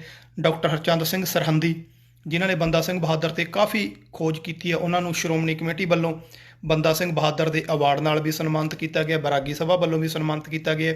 ਕਰਮ ਸਿੰਘ ਹਿਸਟੋਰੀਅਨ ਜਿਹੜੇ ਕਿ ਪੁਰਾਣੇ ਵਿਦਵਾਨ ਨੇ ਸਾਡੇ, ਉਹਨਾਂ ਨੇ ਬੰਦਾ ਸਿੰਘ ਤੇ ਕਾਫੀ ਖੋਜਾਂ ਕੀਤੀਆਂ ਨੇ। ਡਾਕਟਰ ਗੰਡਾ ਸਿੰਘ, ਗਿਆਨੀ ਸੋਹਣ ਸਿੰਘ ਸੀਤਲ, ਡਾਕਟਰ ਹਰਜਿੰਦਰ ਸਿੰਘ ਦਲਗੀਰ, ਮੈਂ ਇਹਨਾਂ ਸਾਰਿਆਂ ਦੀਆਂ ਤਕਰੀਬਨ 10 ਤੋਂ 15 ਬੁੱਕਸ ਪੜ੍ਹੀਆਂ ਨੇ। ਪਰ ਪ੍ਰੋਬਲਮ ਕਿੱਥੇ ਆਉਂਦੀ ਹੈ ਕਿ ਸਾਰੇ ਇੱਕ ਮਤ ਨਹੀਂ ਹਲੇ ਵੀ ਹੈਗੇ। ਇੱਥੋਂ ਤੱਕ ਕਿ ਉਹਨਾਂ ਦੀ ਸ਼ਹੀਦੀ ਤੇ ਵੀ ਇੱਕ ਮਤ, ਸ਼ਹੀਦੀ ਹੋਈ ਹੈ, ਕਿਵੇਂ ਹੋਈ ਹੈ, ਮੋਟੀਆਂ ਗੱਲਾਂ ਮਿਲਦੀਆਂ ਨੇ, ਪਰ ਕਿਤੇ ਨਾ ਕਿਤੇ ਜਾ ਕੇ ਫੇਰ ਪ੍ਰੋਬਲਮ 'ਚ ਆ ਜਾਂਦੇ ਨੇ। ਗ੍ਰਿਫਤਾਰੀ ਬਾਰੇ ਇੱਕ ਮਤ ਨਹੀਂ। ਪਰ ਉੱਥੇ ਆਪਾਂ ਬਾਅਦ 'ਚ ਪਹੁੰਚਾਂਗੇ। ਹੁਣ ਜਿਹੜੀ ਗੱਲ ਕਰ ਰਹੇ ਹਾਂ ਕਿ ਬੰਦਾ ਸਿੰਘ ਬਹਾਦਰ ਤੇ ਭਰੋਸਾ ਕੀਤਾ ਗਿਆ, ਕਿਉਂ? ਇਹਦਾ ਮਤਲਬ ਹੈ ਕਿ ਬੰਦਾ ਸਿੰਘ ਬਹਾਦਰ ਕੋਈ ਅਣਜਾਣ ਬੰਦਾ ਹੈ ਹੀ ਨਹੀਂ ਸੀ, ਉਹ ਹੈ ਹੀ ਸਿੱਖ ਸੀ। ਉਹ ਇੱਕ ਬ੍ਰਹਮ ਅਸਤਰ ਸੀ ਗੁਰਦੇਵ ਪਾਤਸ਼ਾਹ ਵੱਲੋਂ ਤਿਆਰ ਕੀਤਾ ਹੋਇਆ। ਹਰੇਕ ਵਿਦਵਾਨ ਆਪਣੀ ਕਿਤਾਬ ਵਿੱਚ ਇੱਕੋ ਗੱਲ ਲਿਖਦਾ ਹੈ, ਉਹ ਇੱਕ ਨਿਪੁੰਨ ਜਰਨੈਲ ਸੀ, ਨਿਪੁੰਨ ਸਿਆਸਤਦਾਨ ਸੀ, ਘਾਗ ਸਿਆਸਤਦਾਨ ਸੀ, ਮਹਾਨ ਲੜਾਕਾ ਸੀ। ਉਹਨੂੰ ਜੰਗੀ ਨੀਤੀਆਂ ਬਾਰੇ ਹਰ ਕੁਝ ਪਤਾ ਸੀ। ਇਹ ਨਹੀਂ ਦੱਸਦਾ ਵੀ ਕਿਵੇਂ ਸੀ, ਐਂ ਕਿਵੇਂ ਪਤਾ ਲੱਗ ਗਿਆ ਉਹਨੂੰ? ਉਹ ਨਿਪੁੰਨ ਸਿਆਸਤਦਾਨ, ਨਿਪੁੰਨ ਜਰਨੈਲ, ਨਿਪੁੰਨ ਲੜਾਕਾ, ਜੰਗੀ ਬਰੀਕੀਆਂ ਤੋਂ ਬਾਖੂਬੀ ਜਾਣੂ ਕਿਵੇਂ? ਇੱਕ ਸਾਧ ਨਹੀਂ, ਉਹਨੂੰ ਤਿਆਰ ਕੀਤਾ ਗਿਆ, ਪਰ ਉਹਨੂੰ ਇਸ ਢੰਗ ਨਾਲ ਰੱਖਿਆ ਗਿਆ ਕਿ ਜਦੋਂ ਸਮਾਂ ਆਊਗਾ ਇਹਨੂੰ ਵਰਤਣਾ ਹੈ। ਉਹ ਸਪੈਸ਼ਲੀ ਤਿਆਰ ਕੀਤਾ ਹੋਇਆ ਬੰਦਾ ਹੈ।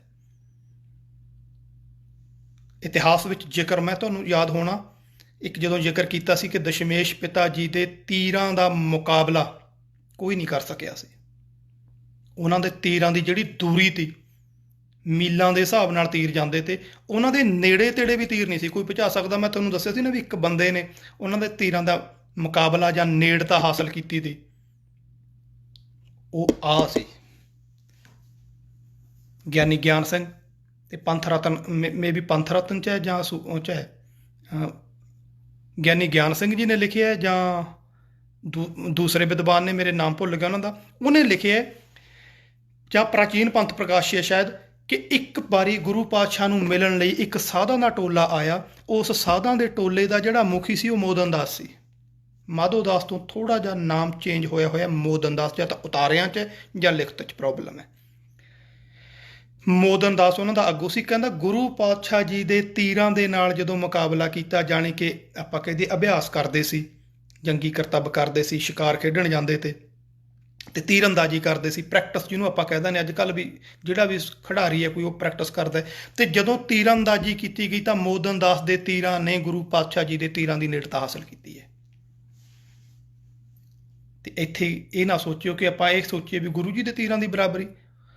ਮਾਸਟਰ ਹਮੇਸ਼ਾ ਹੀ ਖੁਸ਼ ਉਦੋਂ ਹੁੰਦਾ ਜਦੋਂ ਉਹਦਾ ਬੱਚਾ ਉਹਦੇ ਪੜ੍ਹਾਏ ਹੋਏ ਨਕਸ਼ੇ ਕਦਮ ਨੂੰ ਹਾਸਲ ਕਰ ਲੈਂਦਾ। ਜਦੋਂ ਕਿਸੇ ਰੁਤਬੇ ਤੇ ਪਹੁੰਚੇ ਮਾਸਟਰ ਖੁਸ਼ ਉਦੋਂ ਹੋਊਗਾ ਕਿ ਉਦੋਂ ਇਹ ਕਹੂਗਾ ਵੀ ਯਾਰ ਇਹ ਮੇਰੇ ਮੁਕਾਬਲੇ ਤੇ ਆ ਗਿਆ ਤਾਂ ਪੜ੍ਹ ਬਹੁਤ ਗਿਆ ਤਾਂ ਮੇਰੇ ਤੋਂ ਵੀ ਅੱਗੇ ਲੰਘ ਗਿਆ।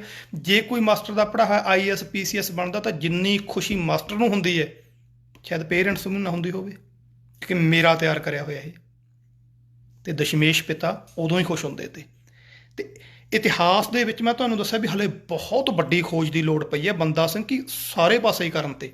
ਪਰ ਬੰਦਾ ਸਿੰਘ ਬਹਾਦਰ ਇਹ ਕਲੀਅਰ ਹੈ, ਇਹ ਐ ਸਮਝ ਲਓ ਵੀ ਪੱਥਰ ਤੇ ਲਕੀਰ ਹੈ ਕਿ ਉਹ ਅਣਜਾਣ ਬੰਦਾ ਨਹੀਂ ਸੀ। ਉਹ ਗੁਰੂ ਪਾਤਸ਼ਾਹ ਨੇ ਸਪੈਸ਼ਲ ਮਿਸ਼ਨ ਤੇ ਭੇਜਿਆ ਸੀ ਪੂਰੇ ਦੇਸ਼ 'ਚ ਰਟਣ ਲਾ। ਫੌਜੀ ਕਾਰਵਾਈਆਂ ਦੇਖ, ਲੜਾਈਆਂ ਦੇ ਗੁਰ ਹਰ ਥਾਂ ਤੇ ਸਿੱਖ, ਹਰ ਏਰੀਏ ਦਾ ਲੜਾਈ ਦਾ ਢੰਗ ਕਰਨ ਦਾ ਢੰਗ ਦੇਖ ਕੀ ਹੈ। ਉਹ ਹਰੇਕ ਪਾਸੇ ਦੇਸ਼ 'ਚ ਜਿਵੇਂ ਰਾਜਪੂਤ ਕਿਵੇਂ ਲੜ ਰਹੇ ਨੇ, ਮਰਾਠੇ ਕਿਵੇਂ ਲੜਦੇ ਨੇ, ਮੁਗਲ ਕਿਵੇਂ ਲੜਦੇ ਨੇ, ਫੌਜਾਂ ਕਿਵੇਂ ਲੜ ਰਹੀਆਂ ਨੇ। ਆਪਦੀ ਤਾਂ ਟ੍ਰੇਨਿੰਗ ਗੁਰੂ ਪਾਤਸ਼ਾਹ ਨੇ ਉਹਨੂੰ ਬਕਾਇਦਾ ਦਿੱਤੀ ਤੇ ਨਾਲ ਉਹਨੂੰ ਖੁਫੀਆ ਵਿੰਗ ਦਾ ਇੰਚਾਰਜ ਬਣਾਇਆ, ਭੇਸ ਬਦਲ ਕੇ ਪੂਰੇ ਦੇਸ਼ 'ਚ ਉਹਦੇ ਬੰਦੇ ਫਿਰ ਰਹੇ ਨੇ ਇਹ ਚੈੱਕ ਕਰਨ ਦੇ ਲਈ ਕਿੱਥੇ ਕੀ ਹੋ ਰਿਹਾ ਤੇ ਹਜ਼ੂਰ ਕੋਲੇ ਰਿਪੋਰਟਾਂ ਪਹੁੰਚਦੀਆਂ ਨੇ।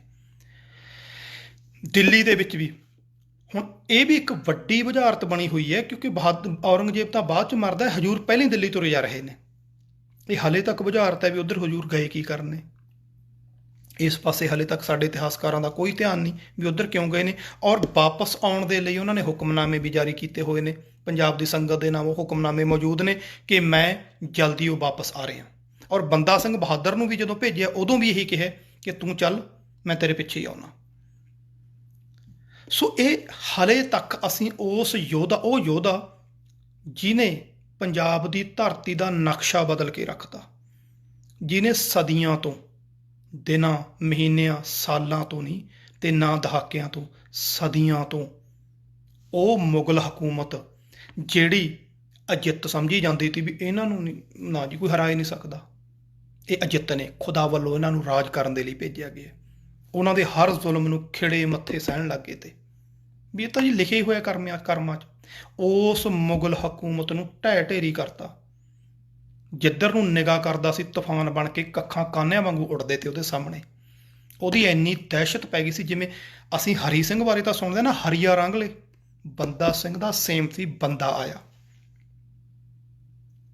ਇਹਦਾ ਉਹੀ ਨਾਂ ਸੀ ਜਦੋਂ ਇਹ ਰੌਲਾ ਪੈਂਦਾ ਸੀ ਬੰਦਾ ਆ ਗਿਆ, ਬੰਦਾ ਆ ਗਿਆ।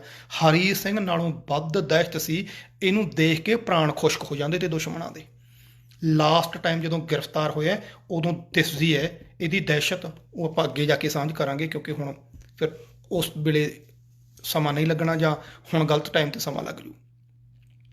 ਬੰਦਾ ਸਿੰਘ ਬਹਾਦਰ ਨੂੰ ਬਕਾਇਦਾ ਉਹ ਦੰਦ ਪੀ ਰਿਹਾ ਸੀ ਕਿ ਕਦੋਂ ਮੈਨੂੰ ਮਹਾਰਾਜ ਆਗਿਆ ਦੇਣ, ਤੇ ਹਜ਼ੂਰ ਨੂੰ ਪੂਰਨ ਭਰੋਸਾ ਸੀ ਆਪਦੇ ਉਸ ਯੋਧੇ ਤੇ ਕਿ ਇਹ ਮੇਰੀ ਆਗਿਆ ਤੋਂ ਬਾਹਰ ਨਹੀਂ ਜਾਂਦਾ।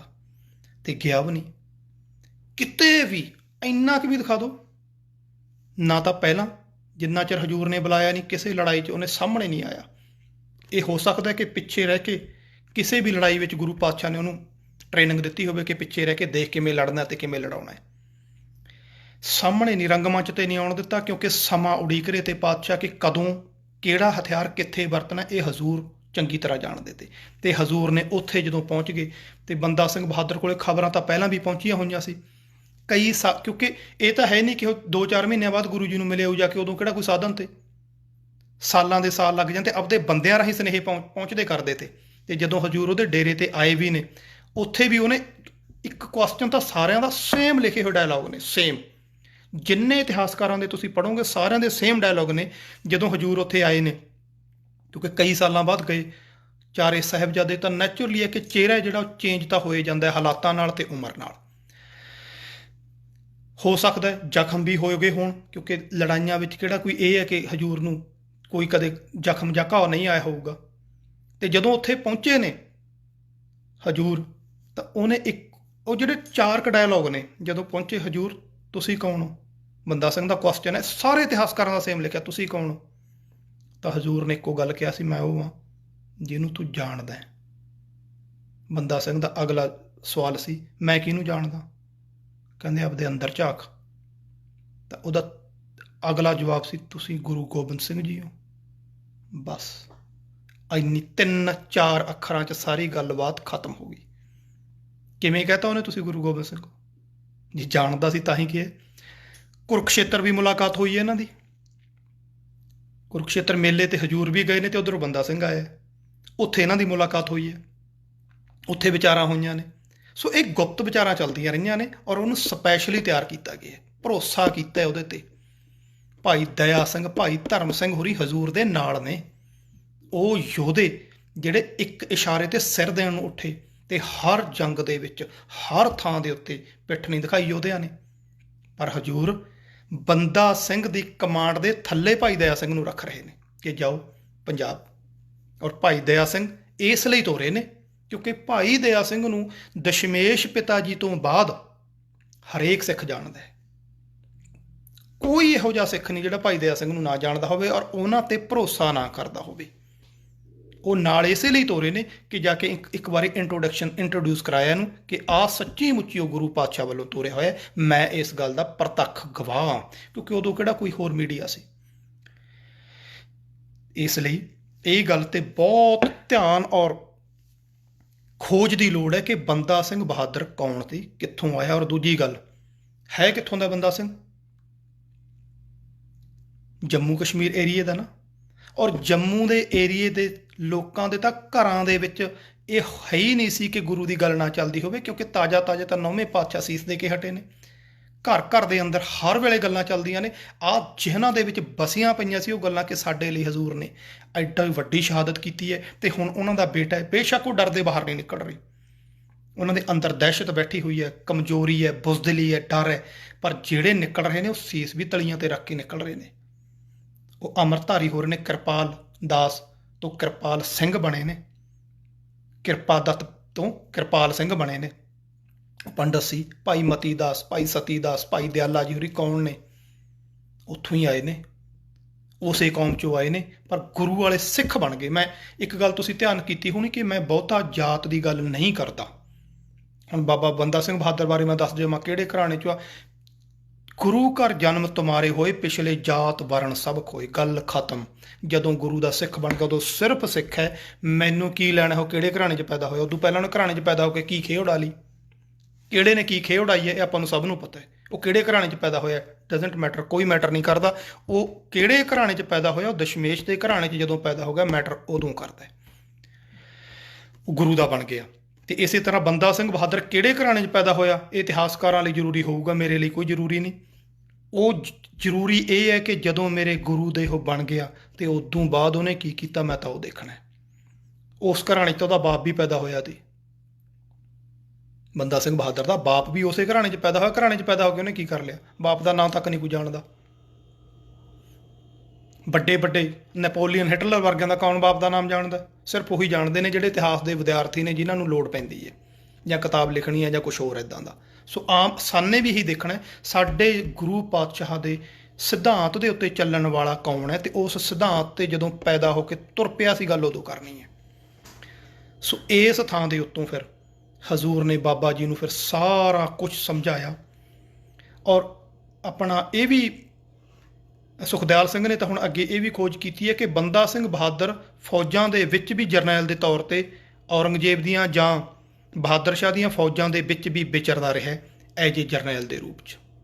ਇਹ ਹਾਲੇ ਖੋਜ ਹੋਰ ਮੰਗਦੀ ਹੈ ਇਹ ਚੀਜ਼, ਕਿਹੜੇ ਕਿਹੜੇ ਹੋ ਸਕਦਾ ਮਰਾਠਿਆਂ ਵਾਲੇ ਪਾਸੇ ਵੀ, ਹਰੇਕ ਪਾਸੇ ਇਹ ਰਹਿ ਕੇ ਆਇਆ। ਜੰਗੀ ਕਰਤੱਵ ਜੋ ਇਸ ਬੰਦੇ ਕੋਲੇ ਨੇ ਹੈਰਾਨ ਕੁੰਨ ਨੇ, ਕਿਉਂਕਿ ਦਸ਼ਮੇਸ਼ ਪਿਤਾ ਕੋਲੇ ਸਾਰੇ ਗੁਣ ਸੀਗੇ ਉਹ ਜੰਗੀ, ਪਰ ਉਹਨਾਂ ਨੇ ਕਦੇ ਵਰਤੇ। ਉਹਦਾ ਕਾਰਨ ਕੀ ਸੀ? ਕਿਉਂਕਿ ਉਹ ਤਾਂ ਅਟੈਕ ਨਹੀਂ ਕੀਤਾ, ਉਹ ਤਾਂ ਲੜਦੇ ਡਿਫੈਂਸ ਲਈ ਰਹੇ ਨੇ ਨਾ। ਹੁਣ ਇਹਨੂੰ ਥਾਪੜਾ ਦੇਤਾ ਕਿ ਹੁਣ ਜਾ, ਤੂੰ ਬਹੁਤ ਚਿਰ ਦਾ ਉਡੀਕ ਰਿਹਾ ਤੀ ਨਾ ਕਿ ਮੈਨੂੰ ਹੁਕਮ ਨਹੀਂ ਕਰਦੇ, ਬੜੇ ਲੰਮੇ ਸਮੇਂ ਤੋਂ ਤੇਰੀਆਂ ਬੇਨਤੀਆਂ ਆ ਰਹੀਆਂ ਤੀਆਂ, ਹੁਣ ਸਮਾਂ ਆ ਗਿਆ, ਬਹੁਤ ਦੇਖ ਲਿਆ, ਬਹੁਤ ਸਬਰ ਕਰ ਲਿਆ। ਜ਼ਾਲਮ ਸਮਝੇ ਹੀ ਨਹੀਂ, ਸਾਡੀ ਨਿਮਰਤਾ ਨੂੰ ਉਹ ਗਲਤ ਸਮਝਦਾ ਰਿਹਾ। ਹੁਣ ਜਾ ਬੰਦਾ ਸਿੰਘ, ਅਸੀਂ ਤੈਨੂੰ ਗੁਰੂ ਕੀ ਫੌਜ ਵਿੱਚ ਸ਼ਾਮਲ ਕਰਦੇ ਹਾਂ। ਅੰਮ੍ਰਿਤ ਦੀ ਦਾਤ ਇਹਨੂੰ ਦਿੱਤੀ ਗਈ। ਬਹੁਤ ਸਾਰੇ ਭੁਲੇਖਾ ਪਾਊ ਵਿਦਵਾਨਾਂ ਨੇ ਤੇ ਬਰਾਗੀਆਂ ਨੇ ਕੋਸ਼ਿਸ਼ ਕੀਤੀ ਹੈ ਕਿ ਬੰਦਾ ਸਿੰਘ ਨੂੰ ਬਰਾਗੀ ਹੀ ਪ੍ਰਚਾਰਿਆ ਜਾਵੇ, ਅੰਮ੍ਰਿਤ ਨਹੀਂ ਜੀ ਛਕਿਆ ਸੀ। ਇਸ ਥਾਂ ਦੇ ਉੱਤੇ ਕਰਮ ਸਿੰਘ ਹਿਸਟੋਰੀਅਨ ਵਰਗਾ ਵੀ ਟਪਲਾ ਖਾ ਗਿਆ, ਪਰ ਤਕਰੀਬਨ 90% ਜਿਹੜੇ ਇਤਿਹਾਸਕਾਰ ਨੇ ਉਹ ਇਹੀ ਮੰਨਦੇ ਨੇ ਕਿ ਬੰਦਾ ਸਿੰਘ ਅੰਮ੍ਰਿਤਧਾਰੀ ਸੀ। ਇਹ ਤਾਂ ਬੈਰਾਗੀਆਂ ਨੇ ਪ੍ਰਚਾਰ ਕੀਤਾ। ਸੋ ਇਹ ਪਹਿਲੀ ਸ਼ਰਤ ਸੀ ਗੁਰੂ ਪਾਤਸ਼ਾਹ ਦੀ ਕਿ ਕੌਮ ਦਾ ਆਗੂ ਜਥੇਦਾਰ ਚੁਣਨ ਲੱਗੇ ਆ ਤਾਂ ਨੈਚੁਰਲੀ ਹੈ ਕਿ ਅੰਮ੍ਰਿਤਧਾਰੀ ਹੋਊਗਾ ਹੀ ਹੋਊਗਾ। ਤਾਂ ਨਾਮ ਬੰਦਾ ਸਿੰਘ ਰੱਖਿਆ ਔਰ ਖਿਤਾਬ ਬਖਸ਼ਿਆ ਬਹਾਦਰ। ਹੁਣ ਇੱਕ ਪਾਸੇ ਬਹਾਦਰ ਸ਼ਾਹ, ਉਹਨੇ ਆਪਦਾ ਲਕਬ ਆਪ ਧਾਰਨ ਕਰਕੇ ਤਖਤ ਤੇ ਬੈਠਾ, ਤੇ ਇਧਰੋਂ ਬਹਾਦਰ ਗੁਰੂ ਨੇ ਬਣਾ ਕੇ ਭੇਜਿਆ ਕਿ ਹੁਣ ਤੂੰ ਜਾ। 5 ਤੀਰ ਆਪਣੇ ਪੱਥੇ ਚੋਂ ਸਪੈਸ਼ਲ ਦਿੱਤੇ ਨੇ, ਬਖਸ਼ਿਸ਼ ਜਿਹਨੂੰ ਕਹਿੰਦੇ ਆ। ਖੰਡਾ ਜਿਹੜਾ ਕਿ ਅੰਮ੍ਰਿਤ ਦੀ ਦਾਤ ਵੀ ਜਿਹਦੇ ਨਾਲ ਤਿਆਰ ਕੀਤੀ ਗਈ ਸੀ, ਬੰਦਾ ਸਿੰਘ ਨੂੰ ਵੀ ਅੰਮ੍ਰਿਤ ਦੀ ਦਾਤ ਦਿੱਤੀ ਗਈ ਉਸੇ ਖੰਡੇ ਨਾਲ। ਉਹ ਖੰਡਾ ਵੀ ਹਜ਼ੂਰ ਨੇ ਬੰਦਾ ਸਿੰਘ ਨੂੰ ਭੇਟ ਕੀਤਾ, ਬਖਸ਼ਿਸ਼ ਕੀਤੀ, ਪਰ ਸਿੱਖਾਂ ਨੇ ਉਹ ਖੰਡਾ ਖੋਹ ਲਿਆ। ਕਿਉਂਕਿ ਉਹਨੂੰ ਮੈਂ ਇਹ ਨਹੀਂ ਕਹਿ ਸਕਦਾ ਕਿ ਪਿਆਰ ਨਾਲ ਲਿਆ, ਜ਼ਬਰਦਸਤੀ ਉਸੇ ਵੇਲੇ ਲੈ ਲਿਆ ਕਿ ਨਹੀਂ ਮਹਾਰਾਜ ਇਹਨੂੰ ਨਹੀਂ ਅਸੀਂ ਇਹ ਦਿੰਦੇ, ਇਹ ਸਾਡਾ ਕੌਮ ਦਾ। ਤੇ ਬੰਦਾ ਸਿੰਘ ਨੇ ਕੋਈ ਸ਼ਿਕਵਾ, ਕਿਉਂਕਿ ਉਹ ਇਸ ਲੈਵਲ ਤੋਂ ਮਹਾਰਾਜ ਨੇ ਬਹੁਤ ਤਾਹਾਂ ਚੱਕਦੇ ਤੇ ਬੰਦਾ ਸਿੰਘ ਬਹਾਦਰ ਦਾ ਲੈਵਲ ਇਸ ਚੀਜ਼ ਤੋਂ ਬਹੁਤ ਉੱਤੇ ਕਰਤਾ ਤੇ ਵੀ ਬਹੁਤ ਕੁਛ ਸਹਿਣਾ ਪੈ ਸਕਦਾ। ਉਹਨੂੰ ਦੇਖ ਲਿਆ ਵੀ ਨਿੱਕੀਆਂ ਗੱਲਾਂ ਪਿੱਛੇ ਥੋੜ੍ਹੀ ਮੈਂ ਇੱਥੇ ਲੜਾਈ ਪਾ ਕੇ ਬਹਿ ਜਾਊਂਗਾ ਵੀ ਮੈਨੂੰ ਦਿੱਤਾ ਤੀ ਗੁਰੂ ਜੀ ਨੇ ਤਾਂ ਖੰਡਾ, ਮੈਂ ਨਹੀਂ ਤੁਹਾਨੂੰ ਦਿੰਦਾ। ਉਹ ਕਹਿੰਦੇ ਕੌਮ ਦੀ ਅਮਾਨਤ ਹੈ। ਬੰਦਾ ਸਿੰਘ ਕਹਿੰਦਾ ਮੈਂ ਵੀ ਤੁਹਾਡੀ ਅਮਾਨਤ ਆ ਲਓ। ਹਜ਼ੂਰ ਉਹਨੂੰ ਦੱਸ ਚੁੱਕੇ ਤੇ ਕਿ ਭਾਈ ਮੇਰੇ ਨਾਲ ਵੀ ਬਹੁਤ ਕੁਝ ਹੋ ਚੁੱਕਿਆ, ਮੇਰਾ ਵੀ ਘੋੜਾ ਦੀ ਲਗਾਮ ਫੜ ਲਈ ਤੀ ਵੀ ਪਹਿਲਾਂ ਤਨਖਾਹ ਦੇ ਫੇਰ ਅੱਗੇ ਜਾਣ ਦੇਵਾਂਗੇ, ਮੇਰੇ ਨਾਲ ਵੀ ਰੁੱਸ ਕੇ ਜਾਂਦੇ ਰਹੇ ਨੇ, ਤੂੰ ਇਹ ਨਾ ਸੋਚੀ ਕਿ ਤੇਰੇ ਨਾਲ ਬਹੁਤ ਭਲੀ ਕਰਨਗੇ। ਇਹ ਸਮਝ ਲਓ ਕਿ ਉਹਨੂੰ ਇੰਨਾ ਪਰਪੱਕ ਕੀਤਾ ਸੀ ਔਰ ਉਹ ਪਰਪੱਕਤਾ 'ਚ ਕਾਇਮ ਰਿਹਾ ਬੰਦਾ। 5 ਤੀਰ, ਨਿਸ਼ਾਨ ਸਾਹਿਬ, ਨਗਾਰਾ ਤੇ ਸਿੰਘਾਂ ਦਾ ਇੱਕ ਵੱਡਾ ਜਥਾ, ਇਹਦੀ ਗਿਣਤੀ ਬਾਰੇ ਹਾਲੇ ਤੱਕ ਕਿਆਸ ਰਾਈਆਂ ਨੇ। ਫੌਜ ਵਿੱਚ ਜਿਹੜੇ ਮਦਦ ਕਰਨ ਗਏ ਨੇ ਬਹਾਦਰ ਸ਼ਾਹ ਦੀ, ਤਾਂ ਸੈਂਕੜੇ ਹਜ਼ਾਰਾਂ ਦੀ ਗਿਣਤੀ 'ਚ ਤਾਂ ਹੋਣਗੇ ਨਾ, ਭਾਵੇਂ ਕਿ ਗਿਣਤੀ 300 ਲਿਖੀ ਜਾਂਦੀ ਹੈ, ਪਰ ਨਹੀਂ, ਇਹ ਗਿਣਤੀ ਵੱਡੀ ਹੋਊਗੀ। ਤੇ ਉਹ ਵੱਡੀ ਗਿਣਤੀ ਜਦੋਂ ਹਜ਼ੂਰ ਨੇ ਬੰਦਾ ਸਿੰਘ ਨੂੰ ਪੂਰਾ ਤਿਆਰੀ ਕਰਾ ਦਿੱਤੀ, ਪੂਰਾ ਸਮਝਾ ਦਿੱਤਾ, ਹੁਕਮਨਾਮੇ ਲਿਖ ਕੇ ਬੰਦਾ ਸਿੰਘ ਨੂੰ ਦੇ ਦਿੱਤੇ ਕਿ ਥਾਂ ਥਾਂ ਪਹੁੰਚਾ ਦੀ ਔਰ ਤੇਰੀ ਮਦਦ ਦੇ ਉੱਤੇ ਪੂਰਾ ਪੰਜਾਬ ਆਊਗਾ, ਘਬਰਾਈ ਨਾ, ਤੇਰੇ ਲਈ ਪੂਰਾ ਪਲਾਟ ਤਿਆਰ ਕੀਤਾ ਹੋਇਆ। ਹੁਣ ਇਤਿਹਾਸਕਾਰ ਮੁਹੰਮਦ ਲਤੀਫ ਲਿਖਦਾ ਕਿ ਜਿਹੜਾ ਬੰਦਾ ਸਿੰਘ ਬਹਾਦਰ ਨੇ ਨਾਟਕ ਖੇਡਿਆ, ਇਹਦਾ ਪਲਾਟ, ਇਹਦੀ ਸਕ੍ਰਿਪਟ ਗੁਰੂ ਗੋਬਿੰਦ ਸਿੰਘ ਜੀ ਨੇ ਤਿਆਰ ਕੀਤੀ ਸੀ। ਪਾਤਰ ਵੀ ਗੁਰੂ ਪਾਤਸ਼ਾਹ ਨੇ ਆਪ ਚੁਣੇ, ਬਸ ਰੰਗਮੰਚ ਦੇ ਉੱਤੇ ਬੰਦਾ ਬਹਾਦਰ ਆਇਆ, ਸਾਰਾ ਕੰਪਲੀਟ ਦਸ਼ਮੇਸ਼ ਪਿਤਾ ਕਰਕੇ ਗਏ ਨੇ। ਸੋ ਬੰਦਾ ਸਿੰਘ ਬਹਾਦਰ ਉੱਥੋਂ ਜਦੋਂ ਤੁਰਿਆ ਯੋਧਾ, ਹੁਣ ਇੱਥੇ ਵੀ ਇਤਿਹਾਸਕਾਰਾਂ ਦਾ ਫੇਰ ਮਤਭੇਦ ਹੈ ਕਿ ਕਈ ਇਤਿਹਾਸਕਾਰ ਤਾਂ ਇਹ ਲਿਖਦੇ ਨੇ ਕਿ ਹਜ਼ੂਰ ਦੇ ਸੰਸਕਾਰ ਤੋਂ ਬਾਅਦ ਤੁਰਿਆ, ਕਈ ਕਹਿੰਦੇ ਨੇ ਕਿ ਰਸਤੇ 'ਚ ਖਬਰ ਮਿਲੀ ਹੈ। ਕਿਉਂਕਿ ਇੱਥੇ ਇੱਕ ਬਹੁਤ ਵੱਡੀ ਘਟਨਾ ਫੇਰ ਘਟ ਗਈ। ਵਜ਼ੀਰ ਖਾਨ ਕਿਹੜਾ ਟਿੱਕੇ ਬੈਠਿਆ ਦੀ, ਉਹਨੂੰ ਆਪਦੇ ਕੀਤੇ ਹੋਏ ਪਾਪ ਲਗਾਤਾਰ ਤੰਗ ਕਰ ਰਹੇ ਤੇ ਕਿ ਮੈਂ ਮਰਿਆ ਕਿ ਮਰਿਆ। ਬਹਾਦਰ ਸ਼ਾਹ ਨਾਲ ਨੇੜਤਾ ਉਹਨੂੰ ਪਤਾ ਲੱਗ ਗਿਆ ਵੀ ਹੋ ਰਹੀ ਹੈ, ਭਾਵੇਂ ਕਿ ਅੰਦਰ ਖਾਤੇ ਦੀਆਂ ਗੱਲਾਂ ਉਹਨੂੰ ਨਹੀਂ ਪਤਾ ਹੋਣਗੀਆਂ ਜਾਂ ਜੋ ਵੀ ਸੀ, ਨਫ਼ਰਤ ਉਹ ਕਰਦਾ ਸੀ ਨਾ। ਤਾਂ ਉਹਨੇ 2 ਬੰਦੇ ਹਜ਼ੂਰ ਨੂੰ ਖਤਮ ਕਰਨ ਦੇ ਲਈ ਭੇਜਤੇ, ਗੁੱਲ ਖਾਨ ਤੇ ਜਮਸ਼ੈਦ ਖਾਨ, 2 ਪਠਾਨ ਭਰਾ। ਉਹ ਆਏ ਨੇ ਹਜ਼ੂਰ ਕੋਲੇ, ਹਜ਼ੂਰ ਦੇ ਚਰਨਾਂ 'ਚ ਨਮਸਕਾਰ ਕੀਤੀ, ਦਰਬਾਰ 'ਚ ਬੈਠੇ ਤੇ ਉੱਥੇ ਹੀ ਸੇਵਾ ਕਰਨ ਲੱਗ ਗਏ। ਬਹੁਤ ਸਾਰੇ ਮੁਸਲਮਾਨ ਫਕੀਰ ਸਾਧੂ ਅਕਸਰ ਗੁਰੂ ਪਾਤਸ਼ਾਹ ਕੋਲੇ ਆਉਂਦੇ ਰਹਿੰਦੇ ਤੇ। ਗਨੀ ਖਾਂ, ਨਬੀ ਖਾਂ ਵਰਗੇ ਐਡੇ ਭਰੋਸੇਯੋਗ ਜਦੋਂ ਮੁਸਲਮਾਨ ਭਰਾ ਬੈਠੇ ਨੇ ਤਾਂ ਕੋਈ ਸ਼ੱਕ ਦੀ ਤਾਂ ਗੁੰਜਾਇਸ਼ ਹੀ ਨਹੀਂ ਕੌਮ ਕਰਕੇ ਸ਼ੱਕ ਕੀਤੀ ਜਾ ਸਕੇ ਵੀ ਕਿਹੜੀ ਕੌਮ ਦਾ ਹੈ। ਪੀਰ ਬੁੱਧੂ ਸ਼ਾਹ ਵਰਗੇ, ਇਸ ਲਈ ਸ਼ੱਕ ਦੀ ਕੋਈ ਗੁੰਜਾਇਸ਼ ਨਹੀਂ ਤੇ ਉਹਨਾਂ ਨੇ ਕਈ ਦਿਨ ਉੱਥੇ ਸੇਵਾ ਕੀਤੀ। ਅਸਲ 'ਚ ਸਮੇਂ ਦੀ ਤਾਕਤ ਤੇ ਇੱਕ ਦਿਨ ਹਜ਼ੂਰ ਦੀਵਾਨ ਲਾਉਣ ਤੋਂ ਬਾਅਦ ਵਿਸ਼ਰਾਮ ਕਰਨ ਦੇ ਲਈ ਆਪਣੇ ਤੰਬੂ ਦੇ ਵਿੱਚ ਗਏ ਨੇ। ਸਿੱਖ ਹਟ ਕੇ ਦੂਰ ਖੜੇ ਨੇ ਤੇ ਹਜ਼ੂਰ, ਇਹ ਦੋਨੋਂ ਭਰਾ ਗਏ, ਇੱਕ ਅੰਦਰ ਗਿਆ ਤੇ ਉਹਨੇ ਜਾ ਕੇ ਹਜ਼ੂਰ ਦੇ ਚਰਨਾਂ ਦੇ ਵਿੱਚ ਮੱਥਾ ਟੇਕਿਆ ਤੇ ਮੇਰੇ ਹਜ਼ੂਰ ਨੇ ਹੱਥ ਦੇ ਨਾਲ ਉਹਨੂੰ ਪ੍ਰਸ਼ਾਦ ਦਿੱਤਾ, ਜਿਹੜਾ ਇਹਨੇ ਦੋਵੇਂ ਹੱਥ ਕਰਕੇ ਉਹ ਪ੍ਰਸ਼ਾਦ ਲਿਆ ਤੇ ਹਜ਼ੂਰ ਅੱਖਾਂ ਮੀਚ ਕੇ ਬੈੱਡ ਤੇ ਪੈ ਗਏ। ਇਹਦਾ ਮੀਨਿੰਗ ਹੁੰਦਾ ਸਿਆਣੇ ਬੰਦੇ ਦਾ ਕਿ ਕਹਿਣ ਨਾਲੋਂ ਕਿ ਹੁਣ ਤੂੰ ਜਾ, ਇਹ ਨਹੀਂ ਕਹਿੰਦੇ। ਉਹਨਾਂ ਦਾ ਇੱਕ ਤਰੀਕਾ ਹੁੰਦਾ ਕਿ ਅਸੀਂ ਆਰਾਮ ਕਰ ਰਹੇ ਹਾਂ, ਕਿਉਂਕਿ ਸਾਰਾ ਦਿਨ ਕੰਮਾਂ ਕਾਰਾਂ 'ਚ ਥੱਕ ਭੱਜ ਦੌੜ ਸਰੀਰ ਤਾਂ ਮੰਗਦਾ ਹੀ ਹੈ ਨਾ। ਆਤਮਾ ਭਾਵੇਂ ਉਸੇ ਤਰ੍ਹਾਂ ਰਹੇ, ਮਨ ਉਸੇ ਤਰ੍ਹਾਂ ਰਹੇ, ਪਰ ਸਰੀਰ ਹੈ ਜਿਹੜਾ ਇਹ ਸਮੇਂ-ਸਮੇਂ ਦੇ ਨਾਲ ਟੁੱਟ ਭੱਜ ਨੂੰ ਮੁਰੰਮਤ ਕਰਨ ਲਈ ਆਰਾਮ ਤਾਂ ਮੰਗਦਾ ਹੈ। ਹਜ਼ੂਰ ਨੇ ਪੈਂਦੇ ਹੀ ਨੇਤਰ ਬੰਦ ਕਰ ਲਏ ਤੇ ਬਸ ਇਹਨੂੰ ਮੌਕਾ ਮਿਲ ਗਿਆ। ਇਹ ਹੌਲੀ ਦਿਨੇ ਖੜਾ ਹੋਇਆ, ਨੇ ਲੁਕੋਇਆ ਹੋਇਆ ਆਪਦਾ ਖੰਜਰ ਹਜ਼ੂਰ ਦੇ ਦਿਲ ਤੇ ਵਾਰ ਕੀਤਾ, ਪਰ ਉਹ ਦਿਲ ਤੋਂ ਇੰਚ ਕੁ ਪਰਾਂ ਹਟ ਕੇ ਵਾਰ ਹੋਇਆ ਤੇ ਅੰਦਰੋਂ ਅੰਤੜੀਆਂ ਪਾੜਤੀਆਂ ਉਹਨੇ। ਪਰ ਹਜ਼ੂਰ ਇੱਕਦਮ ਉੱਠੇ, ਖੱਬੇ ਹੱਥ ਨਾਲ ਉਹਨਾਂ ਨੇ ਆਪਣਾ ਜ਼ਖਮ ਫੜਿਆ, ਸੱਜੇ ਹੱਥ ਨਾਲ ਪਈ ਤਲਵਾਰ ਚੱਕੀ। ਤਲਵਾਰ ਇੱਕੋ ਹੱਥ ਨਾਲ ਉਹਨਾਂ ਨੇ ਐ ਝਟਕਾਈ 2 ਵਾਰੀ। ਇਹ ਝਟਕਾਉਣ ਦਾ ਮੀਨਿੰਗ ਸੀ ਕਿ ਮਿਆਨ ਤੋਂ ਬਾਹਰ ਆਉਣ ਲਈ ਮਿਆਨ ਨੂੰ ਝਟਕਾ ਕੇ ਕੱਢੀ ਹੈ, ਕਿਉਂਕਿ ਦੂਜੇ ਹੱਥ ਨਾਲ ਕੱਢ ਨਹੀਂ ਸਕਦੇ ਸੀ, ਉਹਦੇ ਨਾਲ ਜ਼ਖਮ ਫੜਿਆ ਹੋਇਆ ਸੀ ਆਪਣਾ। ਹੱਥ ਨਾਲ ਝਟਕਾ ਕੇ ਮਿਆਨ 'ਚੋਂ ਤਲਵਾਰ ਬਾਹਰ ਕੱਢੀ।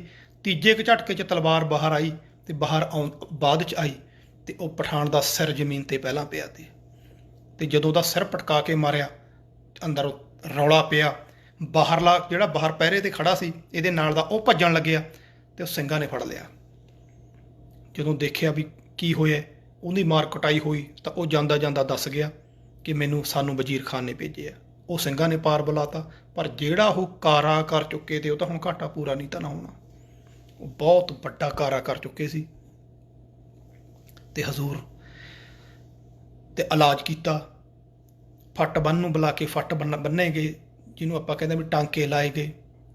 ਪਰ ਸੋਹਣ ਸਿੰਘ ਸੀਤਲ ਲਿਖਦੇ ਨੇ ਉਹਨਾਂ ਸਮਿਆਂ ਦੇ ਵਿੱਚ ਹਥਿਆਰਾਂ ਦੇ ਉੱਤੇ, ਤੀਰਾਂ ਤਲਵਾਰਾਂ ਦੇ ਉੱਤੇ, ਖੰਜਰਾਂ ਦੇ ਉੱਤੇ ਜ਼ਹਿਰ ਦੀ ਪੁੱਠ ਚਾੜੀ ਜਾਂਦੀ ਸੀ, ਤਾਂ ਕਿ ਜੇ ਜ਼ਖਮ ਮਾੜਾ ਜਿਹਾ ਵੀ ਹੋਵੇ ਤਾਂ ਬਾਕੀ ਕੰਮ ਜ਼ਹਿਰ ਕਰ ਦੇਵੇ। ਉਹ ਲਿਖਦਾ ਕਿ ਹੋ ਸਕਦਾ ਉਸ ਖੰਜਰ ਦੇ ਉੱਤੇ ਜ਼ਹਿਰ ਦੀ ਪਾਣ ਚਾੜੀ ਹੋਵੇ, ਬਾਹਰੋਂ ਜ਼ਖਮ ਠੀਕ ਹੋ ਗਿਆ, ਅੰਦਰ ਜ਼ਹਿਰ ਕੰਮ ਕਰਦੀ ਰਹੀ, ਅੰਦਰ ਉਹਨੇ ਗਾਲਤਾ ਸਾਰਾ ਜਿਸਮ। ਸੋ ਹਜ਼ੂਰ ਦਾ ਜਿਸਮ, ਹਜ਼ੂਰ ਉਸ ਦੇਖਣ ਨੂੰ ਉਸੇ ਤਰ੍ਹਾਂ ਚੜ੍ਹਦੀ ਕਲਾ 'ਚ ਲੱਗਦੇ, ਕਿਉਂਕਿ ਆਤਮਾ ਬਲਵਾਨ ਸੀ, ਹੌਸਲੇ ਵਾਲੇ ਤੇ ਢਹਿੰਦੀ ਕਲਾ ਤਾਂ ਹੈ ਹੀ ਨਹੀਂ ਤੀ। ਮਾਤਾਵਾਂ ਵੀ ਇੱਥੇ ਸੀ, ਪਰ ਉਹਨਾਂ ਨੂੰ ਪਹਿਲਾਂ ਹੀ ਹਜ਼ੂਰ ਨੇ ਦਿੱਲੀ ਤੋਰ ਦਿੱਤਾ ਸੀ ਕਿ ਤੁਸੀਂ ਜਾਓ, ਅਸੀਂ ਵੀ ਆਉਂਦੇ ਹਾਂ, ਤੁਸੀਂ ਉੱਧਰ ਜਾਓ। ਹਜ਼ੂਰ ਦਾ ਜੋ ਸਰੀਰ ਸੀ ਉਹ ਨਿਢਾਲ ਹੁੰਦਾ ਗਿਆ। ਬਹਾਦਰ ਸ਼ਾਹ ਨੂੰ ਖਬਰ ਪਹੁੰਚੀ, ਉਹਨੇ ਵੀ ਡਾਕਟਰ ਭੇਜੇ, ਪਰ ਕੋਈ ਫਾਇਦਾ ਨਹੀਂ। ਦਿਨੋਂ ਦਿਨ ਸਰੀਰ ਡਾਊਨ ਹੁੰਦਾ ਗਿਆ, ਪਰ ਉਹਨਾਂ ਦੀ ਚੜ੍ਹਦੀ ਕਲਾ ਤੋਂ ਪਤਾ ਨਹੀਂ ਲੱਗਦਾ ਸੀ ਕਿ ਸਰੀਰ ਇਸ ਲੈਵਲ ਤੱਕ ਜਾ ਸਕਿਆ। ਸਿੱਖਾਂ ਨੂੰ ਕਿਆਸ ਰਾਈ ਵੀ ਨਹੀਂ ਸੀ ਕਿ ਇਹ ਕੋਈ ਇਹੋ ਜਿਹੀ ਘਟਨਾ ਘਟਣ ਜਾ ਰਹੀ ਹੈ। ਸੋ ਬਹੁਤ ਵੱਡੀ ਤੇ ਮਾਰੂ ਸੱਟ ਸੀ। ਹਜ਼ੂਰ ਨੇ ਦੇਖ ਲਿਆ ਕਿ ਹੁਣ ਬਚਣਾ ਸਰੀਰਕ ਤੌਰ 'ਤੇ ਨਾਮੁਮਕਿਨ ਹੈ। ਗੁਰੂ ਗ੍ਰੰਥ ਸਾਹਿਬ ਜੀ ਦੇ ਸਰੂਪ ਨੂੰ ਮੰਗਾਇਆ ਗਿਆ। ਤੀਜੀ ਵਾਰੀ ਫੇਰ ਦ੍ਰਿੜ ਕਰਾਇਆ ਗਿਆ ਕਿ ਹੁਣ ਅਸੀਂ ਸਰੀਰਕ ਤੌਰ 'ਤੇ ਪੱਕੇ ਤੌਰ 'ਤੇ ਜਾ ਰਹੇ ਹਾਂ। ਆਨੰਦਪੁਰ ਸਾਹਿਬ ਜਦੋਂ 5 ਪਿਆਰੇ ਸਾਜੇ ਨੇ, ਮੈਂ ਉਦੋਂ ਹੀ ਐਲਾਨ ਕਰ ਗਿਆ ਸੀ ਕਿ ਬਾਣੀ ਗੁਰੂ, ਗੁਰੂ ਹੈ ਬਾਣੀ ਵਿੱਚ ਬਾਣੀ ਅੰਮ੍ਰਿਤ ਸਾਰੇ, ਗੁਰਬਾਣੀ ਕਹੈ ਸੇਵਕ ਜਨ ਮਾਨੈ, ਪ੍ਰਤੱਖ ਗੁਰੂ ਨਿਸਤਾਰੇ। ਉਦੋਂ ਐਲਾਨ ਕਰ ਚੁੱਕੇ ਹਾਂ ਕਿ ਸ਼ਬਦ ਗੁਰੂ ਸੁਰਤ ਧਨ ਚੇਲਾ, ਗੁਰੂ ਹੀ ਗੁਰੂ ਗ੍ਰੰਥ ਸਾਹਿਬ ਗੁਰਬਾਣੀ ਹੈ।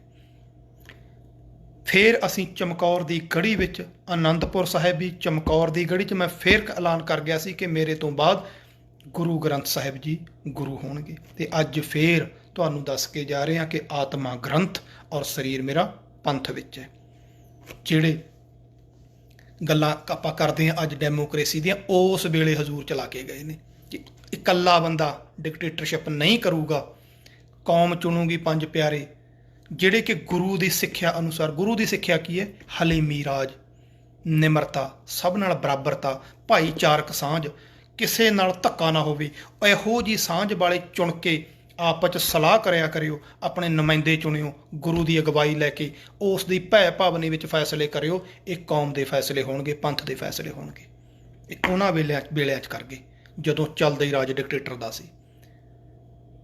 ਸੋ ਹਜ਼ੂਰ ਨੇ ਫਤਿਹ ਬੁਲਾ ਦਿੱਤੀ ਹੈ। ਤੇ ਹੁਣ ਇੱਥੇ ਦੋ ਘਟਨਾਵਾਂ ਸੀ, ਫਿਰ ਉਹ ਕਈ ਕਰ ਦਿੰਦੇ ਨੇ ਗੁਰੂ ਪਾਤਸ਼ਾਹ ਜੀ ਸਰੀਰਕ ਤੌਰ 'ਤੇ ਸਿੱਧਾ ਹੀ ਘੋੜਾ ਲੈ ਕੇ ਸੱਚਖੰਡ ਨੂੰ ਵਗ ਗਏ। ਇਹ ਗੱਲਾਂ ਉਹੀ ਗੱਲ ਹੈ ਵੀ ਸਾਖੀਆਂ ਦੇ ਵਿੱਚੋਂ ਉਪਜੀਆਂ ਹੋਈਆਂ ਨੇ, ਅੰਨੀ ਸ਼ਰਧਾ ਦੇ ਵਿੱਚੋਂ, ਜਿਹਨੂੰ ਆਪਾਂ ਕਹਿ ਸਕਦੇ ਹਾਂ, ਜਾਂ ਅੰਨੀ ਸ਼ਰਧਾ ਜਾਂ ਕੋਝੇ ਢੰਗ ਦੇ ਨਾਲ ਅਣਜਾਣ ਲਿਖਾਰੀਆਂ ਵੱਲੋਂ ਕਈ ਤਰੀਕੇ ਨੇ। ਪਰ ਇਹ ਕੋਈ ਇੱਦਾਂ ਦੀ ਜਿਹੜੀ ਘਟਨਾ ਹੈ ਜਾਂ ਉਹ ਗੱਲ ਹੈ, ਉਹ ਗੁਰਮਤ ਦੀ ਕਸਵੱਟੀ 'ਤੇ ਕਦੇ ਵੀ ਪੂਰੀ ਨਹੀਂ ਉਤਰਦੀ। ਹਜ਼ੂਰ ਦਾ ਬਕਾਇਦਾ ਅੰਗੀਠਾ ਤਿਆਰ ਹੋਇਆ, ਉਹਨਾਂ ਦੇ ਸਰੀਰਕ ਤੌਰ 'ਤੇ ਸਰੀਰ ਜਦੋਂ ਨਿਢਾਲ ਹੋ ਗਿਆ, ਚਲਾ ਗਿਆ, ਔਰ ਆਤਮਾ ਇਹ ਸਮਝ ਲਓ ਕਿ ਹੁਣ ਗੁਰੂ ਸਾਡਾ ਗੁਰੂ ਗ੍ਰੰਥ ਸਾਹਿਬ ਸੀ, ਜੋਤ ਓਹਾ ਜੁਗਤ ਸਾਏ ਸਹਿਕਾਇਆ ਫੇਰ ਪਲਟੀ ਹੈ। ਹੁਣ ਸਰੀਰ ਬਦਲ ਗਿਆ। ਪਹਿਲਾਂ ਗੁਰੂ ਨਾਨਕ ਸਾਹਿਬ ਦਾ ਸਰੀਰ ਸੀ, ਫਿਰ ਗੁਰੂ ਹਰਗੋਬਿੰਦ ਸਾਹਿਬ ਦੇ ਸਰੀਰ ਨੇ ਕਿੰਨੀਆਂ ਤਬਦੀਲੀਆਂ ਕੀਤੀਆਂ, ਫਿਰ ਦਸ਼ਮੇਸ਼ ਪਿਤਾ ਦੇ ਸਰੀਰ ਨੇ ਕਿੰਨੀਆਂ ਤਬਦੀਲੀਆਂ ਕੀਤੀਆਂ, ਤੇ ਹੁਣ ਸਾਹਿਬ ਸ਼੍ਰੀ ਗੁਰੂ ਗ੍ਰੰਥ ਸਾਹਿਬ ਜੀ ਦਾ ਸਰੀਰ ਮੰਨੋ, ਉਹਨੂੰ ਆਤਮਾ ਮੰਨੋ, ਜੋ ਵੀ ਮੰਨ ਲਓ, ਹੈ ਸਰੀਰ ਹੀ ਹੈ, ਬਸ ਉਹਦੇ ਰੂਪ ਰੰਗ ਬਦਲ ਗਿਆ। ਆਤਮਾ ਹੈ ਉਹਦੇ ਅੰਦਰ, ਗਿਆਨ ਹੈ ਸਾਡਾ, ਭੰਡਾਰ ਹੈ ਉਹ ਸਾਡਾ। ਗੁਰੂ ਗ੍ਰੰਥ ਸਾਹਿਬ ਜੀ ਉਹ ਸਾਡੇ ਰਹਿਬਰ ਬਣ ਗਏ, ਕਿਉਂਕਿ ਬਾਣੀ ਇਹ ਪਹਿਲੇ ਪਾਤਸ਼ਾਹ ਹੀ ਕਹਿ ਗਏ ਸੀ, ਸ਼ਬਦ ਗੁਰੂ ਸੁਰਤ ਧੁਨ ਚੇਲਾ। ਮੈਂ ਫੇਰ ਤੁਹਾਨੂੰ ਗੱਲ ਕਰ ਰਿਹਾ, ਗੁਰੂ ਨਾਨਕ ਸਾਹਿਬ ਜੀ ਤੋਂ 1 ਇੰਚ ਵੀ ਕੋਈ ਗੁਰੂ ਪਾਤਸ਼ਾਹ ਪਰਾਂ ਨਹੀਂ ਹੋਏ, 1 ਇੰਚ ਵੀ। ਪਹਿਲੇ ਗੁਰੂ ਦਾ ਸਿਧਾਂਤ ਪੇਸ਼ ਕਰਕੇ ਸ਼ਬਦ ਗੁਰੂ ਸੁਰਤ ਧੁਨ ਚੇਲਾ, ਔਰ ਉਸੇ ਤੇ ਮੋਹਰ ਲਾ ਦਿੱਤੀ 10ਵੇਂ ਚ ਆ ਕੇ ਕਿ ਆ ਲਓ ਭਾਈ, ਹੁਣ ਤੁਸੀਂ ਇਸ ਕਾਬਲ ਹੋ ਗਏ ਕਿ ਇਸ ਗੱਲ ਨੂੰ ਸਮਝ ਸਕੋ ਕਿ ਗੁਰੂ ਕੀ ਹੈ। ਸੋ ਅੱਜ ਗੁਰੂ ਪਾਤਸ਼ਾਹ ਦਾ ਇਹ ਸੰਕਲਪ ਕਿ ਕੌਮ ਨੂੰ ਲੇਖੇ ਲਾ ਕੇ, ਕੌਮ ਨੂੰ ਗੁਰੂ ਗ੍ਰੰਥ ਸਾਹਿਬ ਜੀ ਦੇ ਲੜ ਲਾ ਕੇ ਆਪ ਸਦਾ ਦੇ ਤੌਰ 'ਤੇ ਸਾਨੂੰ ਵਿਛੋੜਾ ਦੇ ਗਏ, ਸਰੀਰਕ ਤੌਰ 'ਤੇ। ਪਰ ਇਹ ਕਹਿ ਲਓ ਕਿ ਸਾਨੂੰ ਹਰ ਥਾਂ 'ਤੇ ਹਾਜ਼ਰ ਨਾਜ਼ਰ, ਹਰ ਥਾਂ 'ਤੇ ਮਾਰਗਦਰਸ਼ਨ ਕਰਨ ਦੇ ਲਈ ਇਹੋ ਜਿਹਾ ਗੁਰੂ ਮਿਲ ਗਿਆ ਕਿ ਅਸੀਂ ਕਿਤੇ ਵੀ ਹੋਈਏ ਗੁਰੂ ਸਾਡੇ ਨਾਲ ਹੈ। ਗੁਰ ਮੇਰਾ ਸੰਗ ਸਦਾ ਹੈ ਨਾਲ, ਤੁਸੀਂ ਜਿੱਥੇ ਜਾਓ, ਜਿੱਥੇ ਚਾਹੋ ਦਰਸ਼ਨ ਦੀਦਾਰ ਕਰ ਸਕਦੇ ਹੋ। ਸੋ ਹਜ਼ੂਰ ਨੇ ਹੁਣ ਬੰਦਾ ਸਿੰਘ ਬਹਾਦਰ ਨੂੰ ਹੁਕਮ ਹੋ ਚੁੱਕਿਆ ਸੀ, ਉਹ 4 ਦਿਨ ਪਹਿਲਾਂ ਗਏ ਨੇ ਜਾਂ ਬਾਅਦ 'ਚ ਗਏ ਨੇ, ਮੈਟਰ ਇਹ ਨਹੀਂ ਕਰਦਾ। ਮੈਟਰ ਇਹ ਕਰਦਾ ਵੀ ਉਹਨੇ ਕੀਤਾ ਕੀ ਫਿਰ ਜਾ ਕੇ।